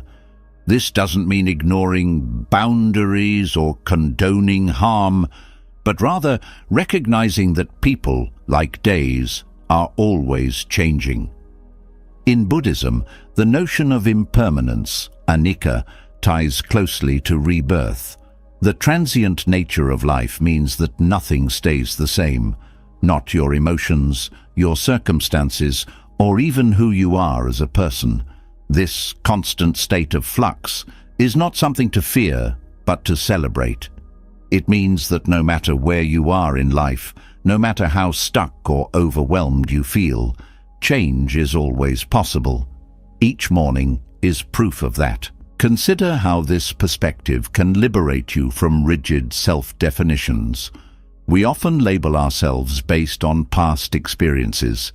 I'm bad at relationships, I'm not disciplined, or I always fail at this. These narratives become self-fulfilling prophecies, trapping us in cycles of doubt and stagnation. Rebirth challenges these limitations. Who you were yesterday doesn't dictate who you are today. You are free to rewrite your story, to surprise yourself with new choices and possibilities. Embracing rebirth also fosters gratitude. When you view each day as a fresh start, you begin to appreciate its uniqueness. No two mornings are identical, just as no two breaths or moments are the same. This awareness encourages you to savor the present rather than rushing through it. Instead of waking up with a sense of routine or monotony, you wake up with curiosity and wonder. What will today bring? How can I make the most of it?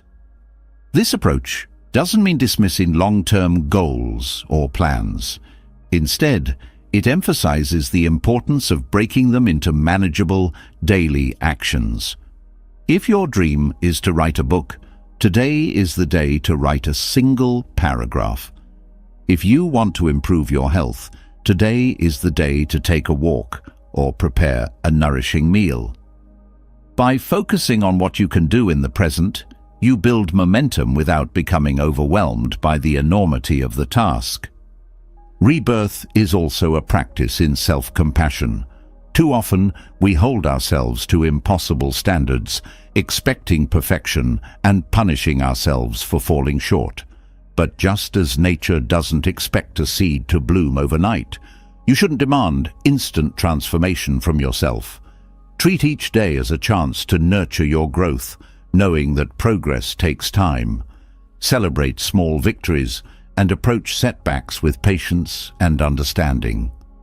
To fully embrace the concept of rebirth, it's helpful to cultivate a sense of ritual.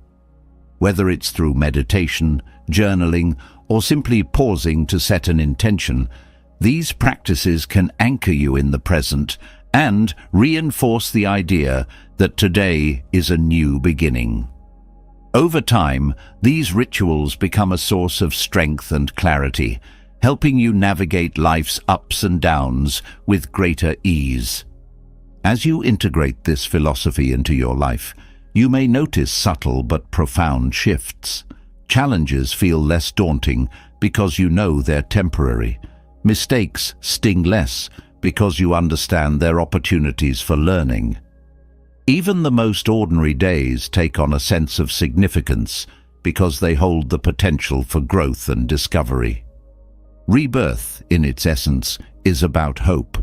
It's the belief that no matter what happened yesterday, today holds the promise of something better.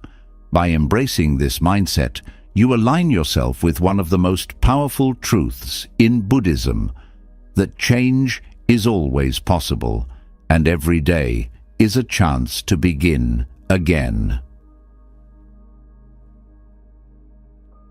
Wisdom, or prajna in Buddhist teachings, is the cornerstone of a meaningful life and the compass that guides us through the complexities of existence. In the pursuit of self-reinvention, cultivating wisdom becomes not just an aspiration, but a necessity. Prajna is not simply intellectual knowledge, it is a profound understanding of life's truths, gained through reflection, introspection, and lived experience. This kind of wisdom is transformative. It shapes how we perceive the world, how we respond to challenges, and how we align our actions with our deeper values. Reflection is the gateway to wisdom. It is through introspection that we begin to unravel the patterns of our thoughts, emotions, and behaviors. By observing ourselves with honesty and compassion, we can identify what serves our growth and what holds us back. This process isn't about judgment or self-criticism, it's about clarity. What motivates your actions? What fears or desires influence your choices? In asking these questions, you gain insight into your inner workings, illuminating the path to authentic growth. Self-awareness, a key element of prajna, invites you to step outside the autopilot mode of life. How often do we move through our days reacting to circumstances without pausing to reflect? Wisdom requires presence, the ability to observe your experiences as they unfold and to discern their deeper significance. This kind of mindfulness transforms even the mundane into a source of learning. A challenging conversation, for example, becomes an opportunity to examine your triggers and practice patience. A moment of joy reminds you of the importance of gratitude and connection. The Buddha taught that wisdom is cultivated through three practices: listening or learning, contemplation, and meditation. Listening refers to seeking knowledge, whether through studying teachings, engaging in meaningful dialogue, or observing the world around you. Contemplation involves taking that knowledge and turning it inward, reflecting on how it applies to your life and how it can guide your actions. Meditation, the deepest layer, allows you to connect with the stillness and clarity within, where true wisdom arises. Consider the analogy of a calm lake. When the surface is turbulent, it's impossible to see to the bottom. Similarly, when our minds are clouded with distractions, worries, and reactive thoughts, the deeper truths of life remain obscured. Meditation stills the surface, creating space for insight to emerge. It's in these moments of quiet reflection that we often find the answers we seek, not through striving or analyzing, but through allowing clarity to unfold naturally. Cultivating wisdom also means embracing impermanence and change, foundational principles in Buddhism. The more we reflect on the transient nature of life, the less tightly we cling to fleeting desires or resist inevitable challenges. Wisdom helps us see the bigger picture, reminding us that every moment, whether joyful or painful, is part of a larger tapestry. This perspective fosters resilience, enabling us to navigate life's ups and downs with grace. A crucial aspect of prajna is the ability to differentiate between what truly matters and what is superficial.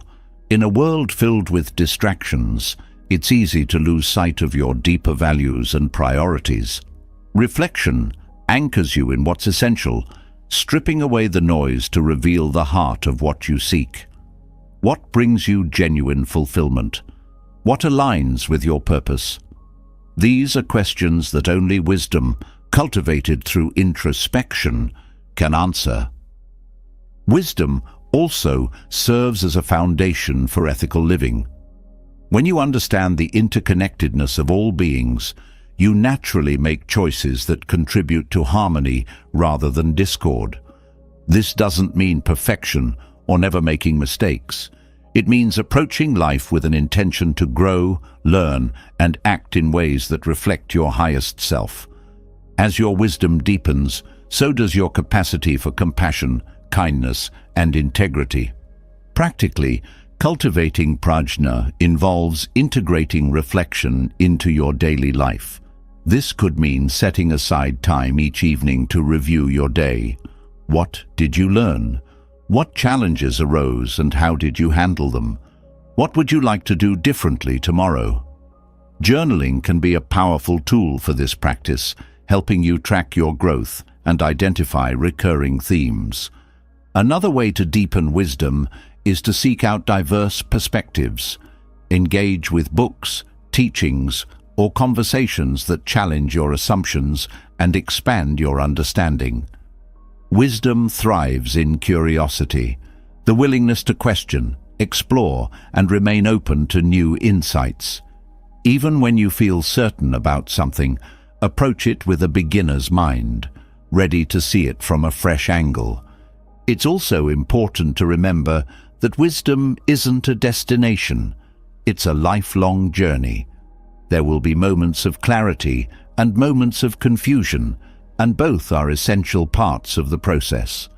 True wisdom acknowledges its own limitations, understanding that life's complexities often defy simple answers. This humility keeps you grounded, reminding you that every experience, no matter how small, has something to teach. As you cultivate prajna, you may notice a shift not only in how you perceive yourself, but also in how you interact with the world. Wisdom softens the edges of life's challenges, allowing you to approach them with equanimity rather than resistance. It deepens your connections with others, fostering empathy and understanding, and it anchors you in a sense of purpose, guiding your actions with clarity and intention. In the end, wisdom is not about accumulating knowledge, but about embodying understanding. It's about living in a way that reflects your values, aligns with your truths, and contributes to the well-being of yourself and others. Through reflection, mindfulness, and openness, you build a foundation of wisdom that supports every step of your journey. With prajna as your guide, reinvention becomes not just possible but inevitable, a natural unfolding of your truest, most authentic self. In a world brimming with distractions, silencing inner noise is not just a skill, it's a necessity for uncovering your true potential. The Buddhist path to quieting the mind offers a profound way to rise above the constant chatter of thoughts, emotions, and external influences. This silence isn't about the absence of sound, it's about creating space within yourself to hear what truly matters. Inner noise takes many forms. It's the endless stream of self-doubt, the overthinking about past mistakes, the anxiety about the future, and the external demands vying for your attention. Left unchecked, this noise drowns out the subtle voice of intuition and wisdom that resides within you. The good news is that quieting this noise is a skill you can cultivate, and Buddhism provides a roadmap to help you do so. At the heart of silencing inner noise is the practice of mindfulness. When the mind is noisy, it's often because we're entangled in thoughts rather than being present in the here and now. Mindfulness invites you to step out of this entanglement and anchor yourself in the present moment. Whether you're eating, walking, or simply sitting, focusing your attention on the sensations of the present helps dissipate the power of racing thoughts. The breath, simple and always with you, becomes a grounding force, a gentle reminder to return to what is. Meditation amplifies this practice. Sitting quietly with yourself may feel uncomfortable at first. After all, the inner noise can seem louder when you stop running from it. But this stillness is where the transformation begins. By observing your thoughts without judgment, you begin to see them for what they are, fleeting mental events rather than absolute truths. Over time, the grip of repetitive and unhelpful thoughts loosens, and a spacious clarity emerges. Buddhism also teaches us about the origins of inner noise. Much of it stems from craving and aversion, our constant yearning for things we think will make us happy, and our rejection of things we believe will cause discomfort.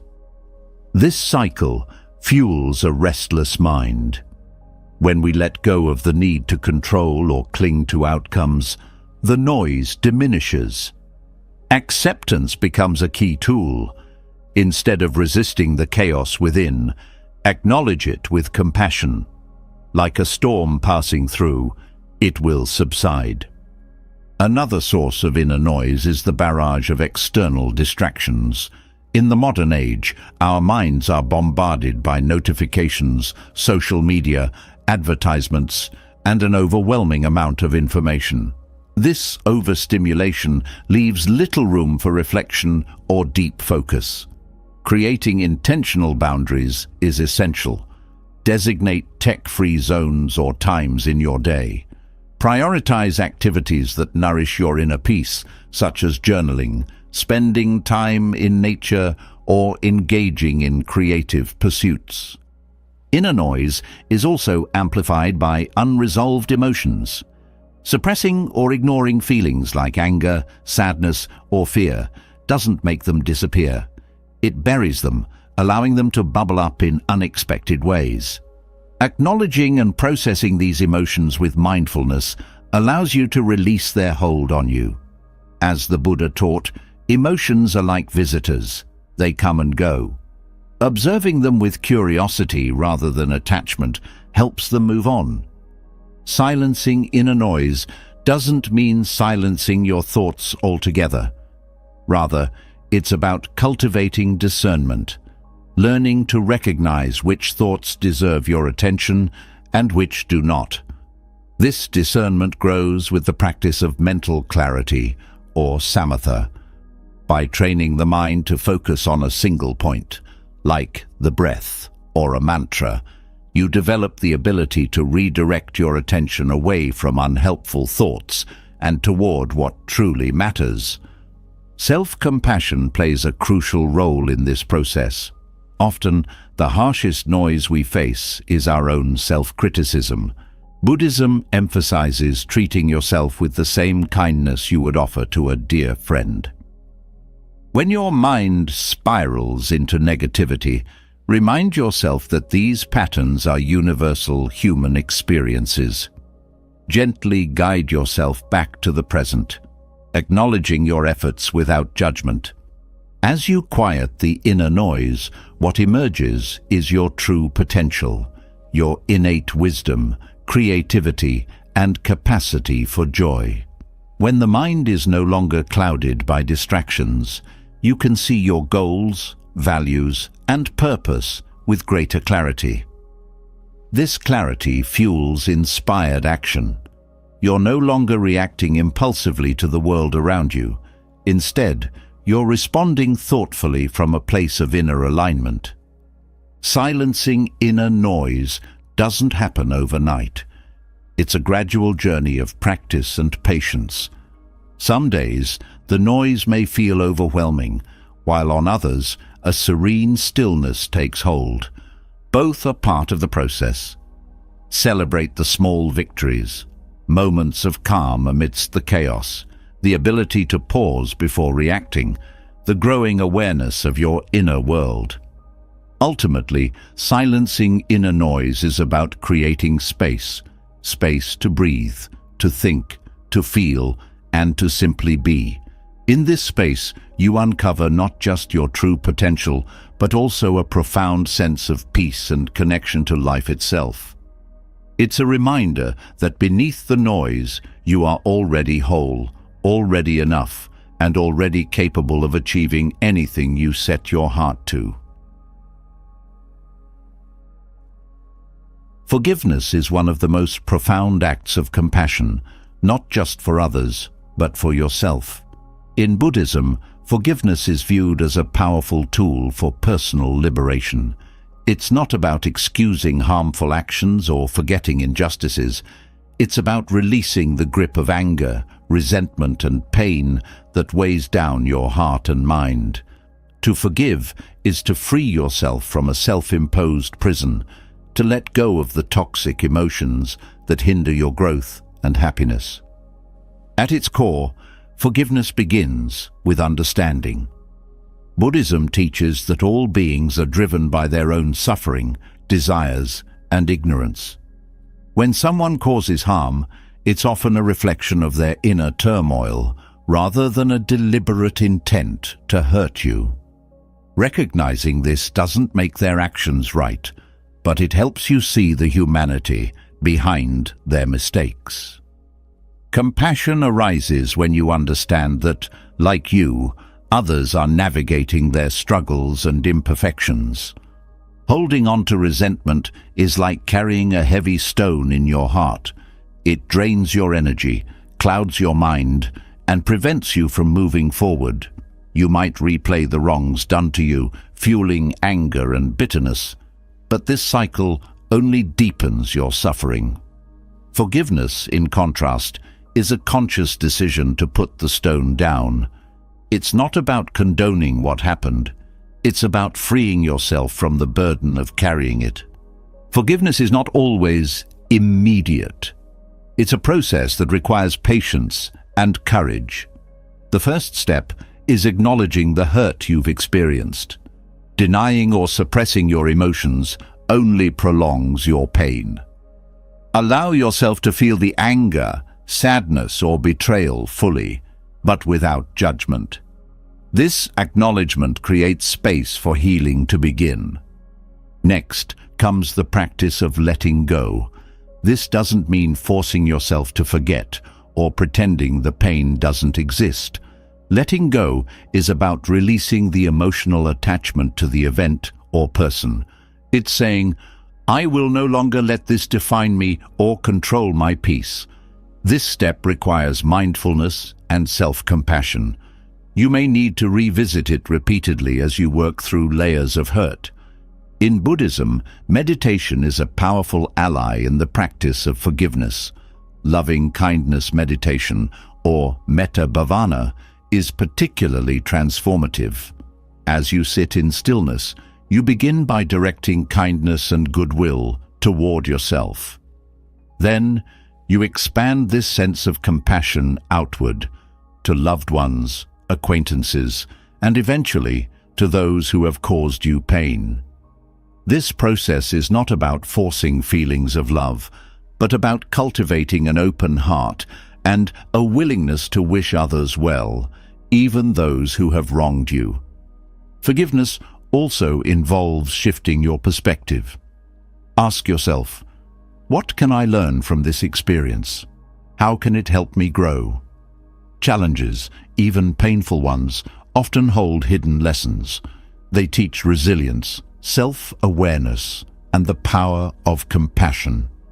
When you view forgiveness as an opportunity for personal growth, it becomes a gift you give yourself, not just others. An essential aspect of forgiveness is setting boundaries. Letting go of resentment doesn't mean allowing harmful behavior to continue. Forgiveness and self-respect go hand in hand. By forgiving, you release the emotional weight of the past, but you also stand firm in protecting your well-being and ensuring that your relationships are built on mutual respect. Self-forgiveness is just as vital as forgiving others. Often, the hardest person to forgive is yourself. You may carry guilt for past mistakes, regrets over missed opportunities, or shame for actions that didn't align with your values. Buddhism teaches that these feelings, while natural, are not permanent. They are like clouds passing through the sky. Self-forgiveness requires you to recognize your inherent worth, separate from your missteps, and to treat yourself with the same compassion you would offer a friend. Forgiveness is not a sign of weakness. It is a testament to your strength. It takes courage to face your pain, to release the hold it has over you, and to open your heart to healing. In forgiving, you reclaim your power. You are no longer a prisoner of the past, but a creator of your present and future. Imagine the freedom of living without grudges or resentment. Picture the lightness of heart that comes from releasing old wounds. This is what forgiveness offers, a path to inner peace, clarity, and personal transformation. It allows you to step out of the shadows of hurt and into the light of compassion. Through forgiveness, you don't just heal yourself, you contribute to a more compassionate world. When you choose to let go of anger and embrace understanding, you break the cycle of harm and inspire others to do the same. Your act of forgiveness becomes a ripple that spreads outward, creating a wave of healing and connection. In the end, forgiveness is an act of love. Love for yourself, for your growth, and for the peace you deserve. It's a reminder that while you cannot control the actions of others, you have the power to control your response. By letting go, you set yourself free, paving the way for a life of greater happiness, harmony, and fulfillment. Compassion is more than just an inner feeling. It is a force that has the power to change the world. In Buddhism, compassion, or karuna, is seen as one of the highest virtues, a way to connect deeply with others and alleviate suffering wherever it is found. But compassion doesn't end with intention. It becomes transformative when turned into action. Imagine the ripple effect of a single act of kindness. A warm smile, a helping hand, or a moment of genuine listening can spread far beyond the initial interaction. When you practice compassion in action, you inspire others to do the same, creating a chain reaction of goodwill that extends far beyond your immediate community. True compassion starts with presence. In a world filled with distractions, being fully present with someone is one of the most powerful gifts you can offer. When a friend shares their struggles or a stranger crosses your path in need, your undivided attention shows that they matter. Listening without judgment and offering empathy creates a safe space for others to feel seen, heard, and valued.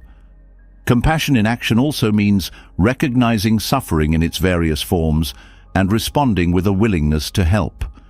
This doesn't always require grand gestures. Sometimes the smallest acts carry the most weight. Holding the door for someone, offering your seat, or even acknowledging someone's effort can create a moment of connection that brightens their day. These acts may seem simple, but their cumulative impact is profound. A central teaching of Buddhism is interconnectedness, the idea that we are all connected, not just to one another, but to everything in the universe. When you act with compassion, you're not just helping someone else. You're strengthening this web of connection. The benefits of your kindness extend to you as well. Studies have shown that practicing compassion can improve mental health, reduce stress, and increase overall well-being. It's a reminder that the giver often gains as much as the receiver. To bring compassion into action, start by observing the needs around you. Perhaps there's a colleague overwhelmed by their workload who could use a kind word or an offer of support. Maybe there's a family member you've been meaning to check in on, or a neighbor who would appreciate your time. Compassion doesn't wait for the perfect moment. It arises from your willingness to act in the present. Compassionate action also extends to larger systems. Consider volunteering for causes close to your heart, such as feeding the homeless, supporting mental health initiatives, or protecting the environment. These efforts, while seemingly small in the grand scheme, create ripples that contribute to collective progress. Each individual contribution builds toward a better world. Compassion in action also requires mindfulness of the self. Often, we overlook the importance of self-compassion, pushing ourselves too hard while giving to others. Buddhism emphasizes that true compassion begins within. You cannot pour from an empty cup. By treating yourself with kindness and care, you ensure that your well runs deep enough to offer to others without feeling depleted. In moments of doubt or hesitation, remember that compassion doesn't demand perfection. It's not about solving every problem or eradicating all suffering. Rather, it's about meeting each moment with an open heart and a willingness to do what you can. Small, consistent actions have a greater impact over time than sporadic, grand efforts. A key aspect of compassion in action is recognizing that everyone has their struggles. The person who cuts you off in traffic might be rushing to a hospital. The cashier who seems distracted might be dealing with personal challenges. When you approach life with this mindset, you soften your reactions and allow understanding to replace frustration. This shift not only helps others, but also frees you from unnecessary negativity. The beauty of compassion is that it's contagious. When you act with kindness, you inspire others to do the same. Your actions become a beacon, encouraging those around you to step forward with their own compassion. In this way, your efforts multiply, creating a ripple effect that touches countless lives. Compassionate action also brings a sense of purpose and fulfillment to your life. Each time you extend kindness, you align yourself with your values and contribute to something greater than yourself. Over time, these acts shape your character, reinforcing your commitment to living a meaningful life. Ultimately, compassion in action is a practice, a way of life rather than a single event. It requires mindfulness, intention, and a steady willingness to step into the world with an open heart. As you cultivate this habit, you'll find that the barriers between self and others begin to dissolve, replaced by a profound sense of unity and connection. Buddhism teaches that every moment offers an opportunity to practice compassion, whether through a kind word, a thoughtful deed, or simply being present with someone in need. You have the power to create positive change. Each act may feel small, but its impact reverberates far beyond what you can see. As you move through life, remember that compassion is a bridge, a way to connect, to heal, and to inspire. By putting kindness into action, you not only uplift others, but also transform yourself, becoming a source of light in a world that often feels dark. In this way, compassion becomes a force for good, shaping a brighter future for all. In a world brimming with endless distractions, demands, and desires, finding joy often feels elusive. We are conditioned to chase more possessions, more accomplishments, more recognition, believing that happiness lies somewhere at the end of these pursuits.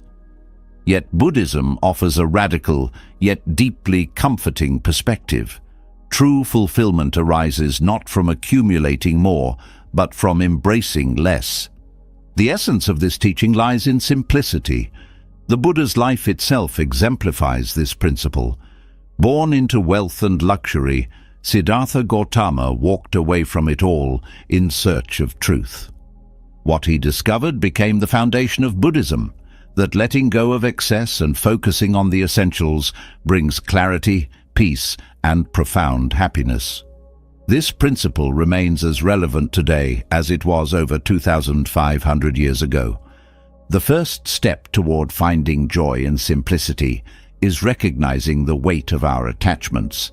Material possessions, social status, and even our identities can become chains that tether us to dissatisfaction. We cling to these things, hoping they'll fill a void or bring lasting happiness. Yet, as Buddhism teaches, this clinging only leads to suffering. The more we attach to impermanent things, the more we set ourselves up for disappointment when they inevitably change or fade. Minimalism, both in our physical environment and our mental landscape, serves as a pathway to liberation.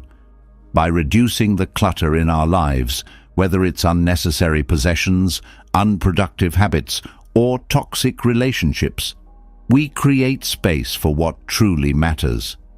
Imagine walking into a room that is clean and uncluttered. The calm it inspires mirrors what happens in your mind when you simplify your life. Simplicity doesn't mean deprivation. It's not about denying yourself pleasures or living a Spartan existence. Instead, it's about intentionality. It's about asking yourself what truly adds value to your life and letting go of everything else. This approach aligns with the Buddhist principle of mindfulness, being fully present and aware of what nourishes your soul versus what merely distracts it. Mindfulness plays a crucial role in finding joy in simplicity. When you slow down and pay attention to the present moment, you begin to appreciate the beauty in small things. The taste of your morning tea, the warmth of sunlight on your skin, the laughter of a loved one. These simple pleasures become profound when experienced mindfully. You realize that happiness isn't hidden in distant, grand achievements, but in the quiet moments you might otherwise overlook. This mindset extends to how we consume. In a consumer-driven society, we are often tempted to equate buying with happiness. Yet how many times have you purchased something only to feel the thrill fade shortly after? Buddhism reminds us that joy doesn't come from acquiring more, but from appreciating what we already have. Gratitude transforms ordinary moments into extraordinary ones and shifts our focus from lack to abundance. Embracing simplicity also requires letting go of the mental clutter that clouds our judgment. Thoughts of comparison, fear of missing out, and the constant need for validation weigh heavily on our minds. Buddhism invites us to observe these thoughts without attachment, recognizing them for what they are, fleeting and impermanent. By quieting this inner noise, we can reconnect with our true selves and uncover a deeper sense of contentment. Relationships, too, benefit from simplicity. When we strip away expectations, judgments, and superficial demands, we create space for authentic connections. Instead of striving to impress or control others, we can simply be present with them. This openness fosters deeper bonds and allows us to experience the joy of genuine companionship. One of the most profound realizations Buddhism offers is that happiness is a state of being, not something to be pursued or achieved. It's not about having the perfect job, partner, or lifestyle. It's about cultivating an inner peace that remains unshaken by external circumstances. Simplicity and mindfulness are tools to access this peace, reminding us that we already possess everything we need to be happy. Practical steps can help integrate this philosophy into daily life. Start by decluttering one area of your home, a drawer, a shelf, or a closet. As you let go of items you no longer need, notice the lightness it brings. Extend this practice to your schedule. Are there commitments or habits that drain your energy without adding value? Consider simplifying your calendar to make room for rest and meaningful activities. Incorporate moments of mindfulness throughout your day. Pause before meals to appreciate the food on your plate. Take a few deep breaths before diving into your to-do list. Practice gratitude by reflecting on 3 things you're thankful for each evening. These small acts of mindfulness help anchor you in the present and nurture a sense of fulfillment. Over time, you'll notice a shift. The constant craving for more will fade, replaced by a deep appreciation for what you already have. The joy you find in simplicity will ripple outward, influencing your choices, relationships, and overall perspective on life. Buddhism doesn't promise a life free of challenges, but it offers a blueprint for navigating them with grace.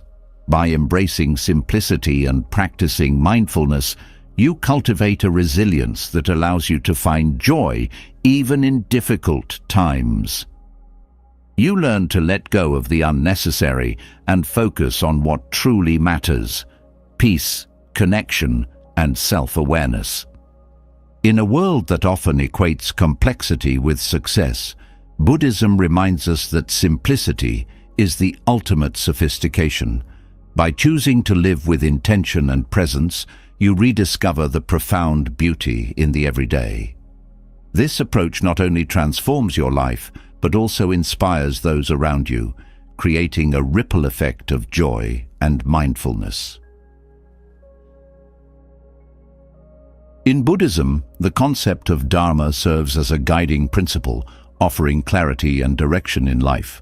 Dharma represents the natural order of the universe, the truths that govern existence, and most personally, the unique purpose or path that each individual is meant to walk. Aligning with your Dharma is not just about finding your purpose, it's about harmonizing your actions with the greater flow of life and living authentically every day. To understand Dharma, imagine a river. The river's current represents the flow of life, its natural progression. When you align with your Dharma, you're moving with the current, effortlessly progressing and growing. But when you resist, attempting to swim upstream, you encounter struggle and frustration. Dharma is about recognizing this current and surrendering to it, trusting that the flow will carry you where you're meant to be. Discovering your Dharma begins with introspection. It requires looking inward to uncover your deepest passions, talents, and values. What lights you up? What comes naturally to you? What challenges are you uniquely equipped to overcome? These questions point toward your Dharma. Unlike the external achievements often emphasized by society, Dharma is deeply personal. It's not about what others expect of you, but about what resonates with your authentic self. The Buddha's teachings remind us that our Dharma is not static. It evolves as we grow. In your youth, Dharma might mean learning and exploring, while later in life it could involve teaching, creating, or nurturing others. This fluidity reflects the impermanence of life, a core Buddhist principle. Embracing this evolution allows you to remain adaptable and open, avoiding the rigidity that can lead to suffering. Living your Dharma daily doesn't require grand gestures or monumental shifts. It's about small, consistent actions that align with your purpose.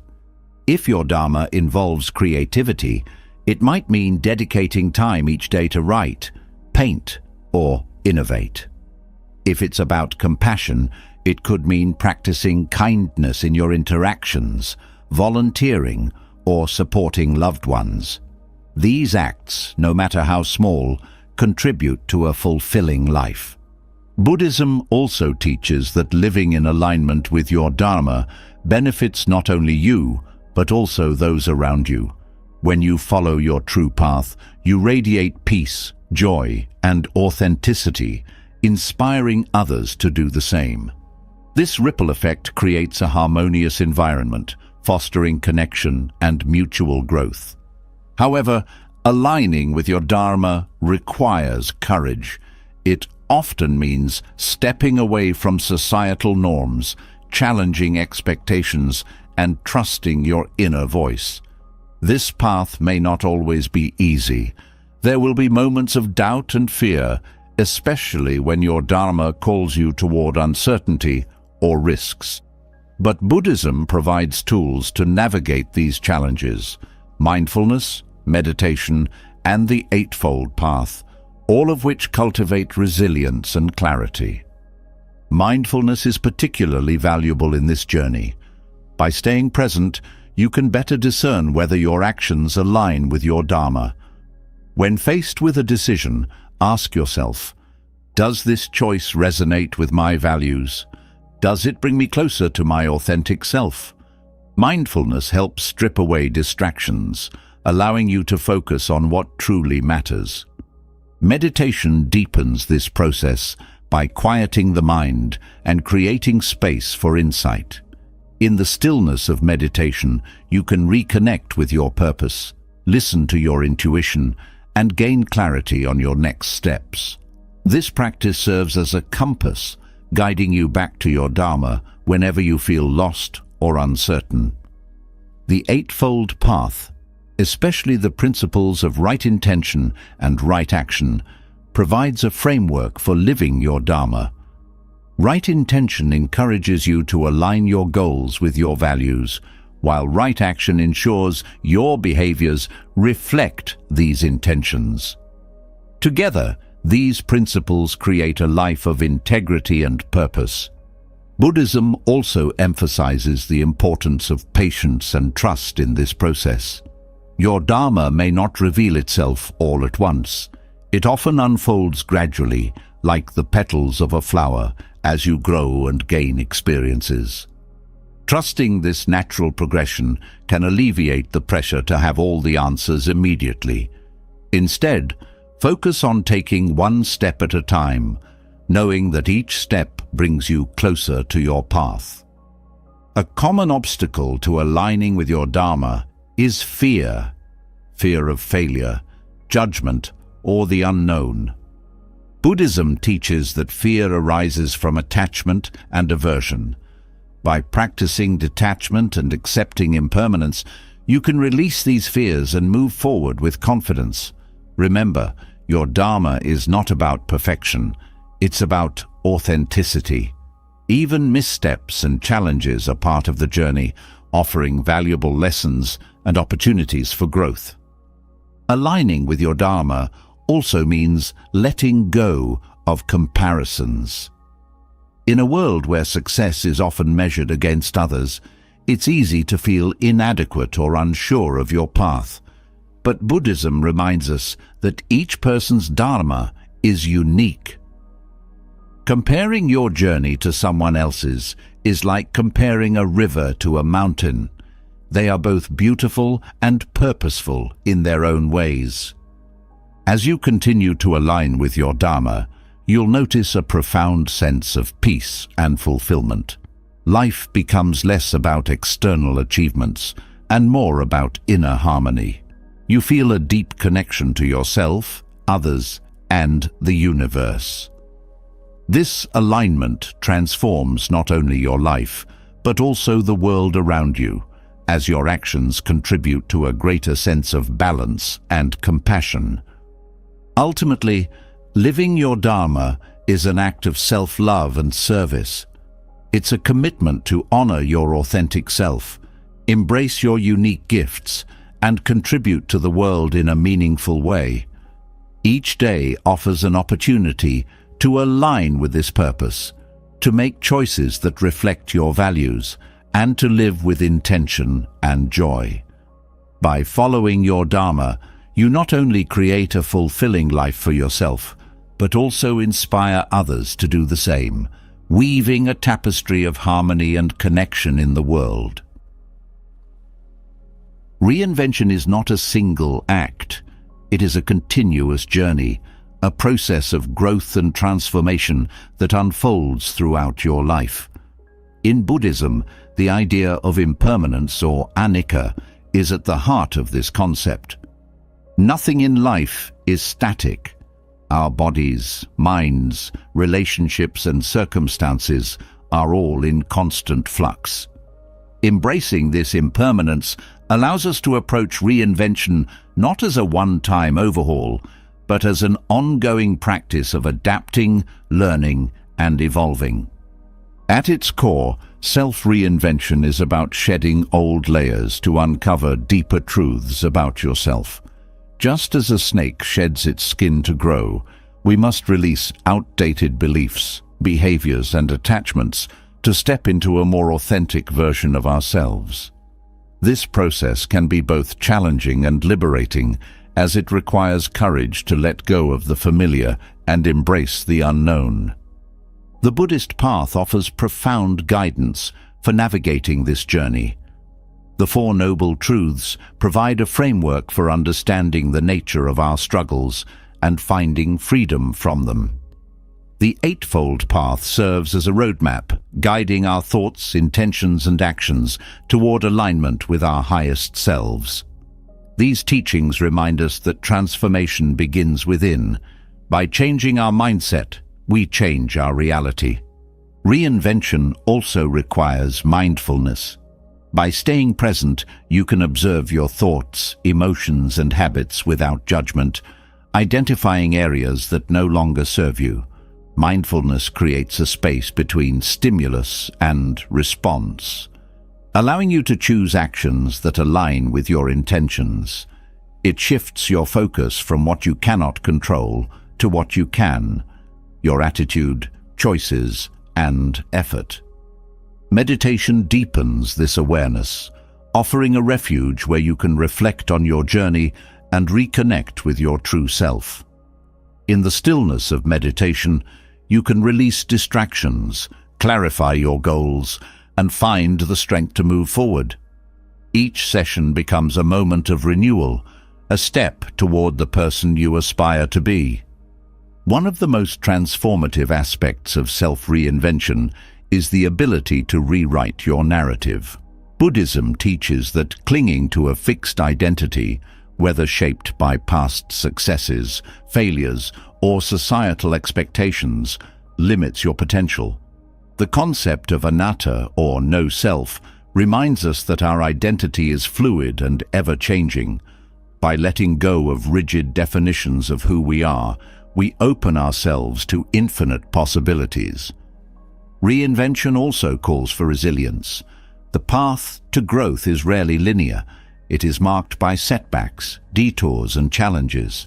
Buddhism encourages us to view these obstacles not as failures, but as opportunities for learning and growth. Like the lotus flower that blooms in muddy water, we can rise above adversity to achieve greater clarity and strength. Compassion plays a vital role in this journey. As you transform, extend kindness to yourself and others. Recognize that growth is a vulnerable process and that mistakes are inevitable. Treat yourself with the same patience and understanding you would offer a close friend. This self-compassion fosters resilience, allowing you to persist in the face of difficulty. Another powerful tool for self-reinvention is the practice of gratitude. By appreciating the present moment and the lessons it offers, you cultivate a mindset of abundance rather than lack. Gratitude shifts your focus from what you have yet to achieve to the progress you have made, inspiring confidence and motivation. As you continue on this journey, remember that self-reinvention is not about perfection. It is about authenticity, living in alignment with your values, passions, and purpose. It's about embracing the process, trusting that each step, no matter how small, brings you closer to your true self. The idea of rebirth, central to Buddhist philosophy, beautifully encapsulates the essence of self-reinvention. Each day, each moment, offers an opportunity to start anew. By embracing this perspective, you free yourself from the weight of the past and step boldly into the future. Rebirth is not just a spiritual concept, it is a mindset, a commitment to continual growth and renewal. Self-reinvention also invites you to contribute to the greater good. As you transform, you inspire others to embark on their own journeys. Your actions create ripples, fostering a collective movement toward growth, compassion, and understanding. In this way, your personal evolution becomes a gift to the world. Ultimately, the journey of self-reinvention is a testament to the boundless potential within each of us. It is a celebration of impermanence, resilience, and the human spirit's capacity for transformation. By embracing this journey, you not only discover who you are, but also who you can become, a dynamic, evolving being capable of creating a life of purpose, joy, and fulfillment. As you stand at the threshold of each new day, remember that the power to reinvent yourself lies within you. It is not dictated by external circumstances or the expectations of others, but by your willingness to grow, to learn, and to embrace change. Let this journey be one of self-discovery, guided by mindfulness, compassion, and wisdom. Step forward with courage, knowing that you are not bound by your past, but empowered by your potential.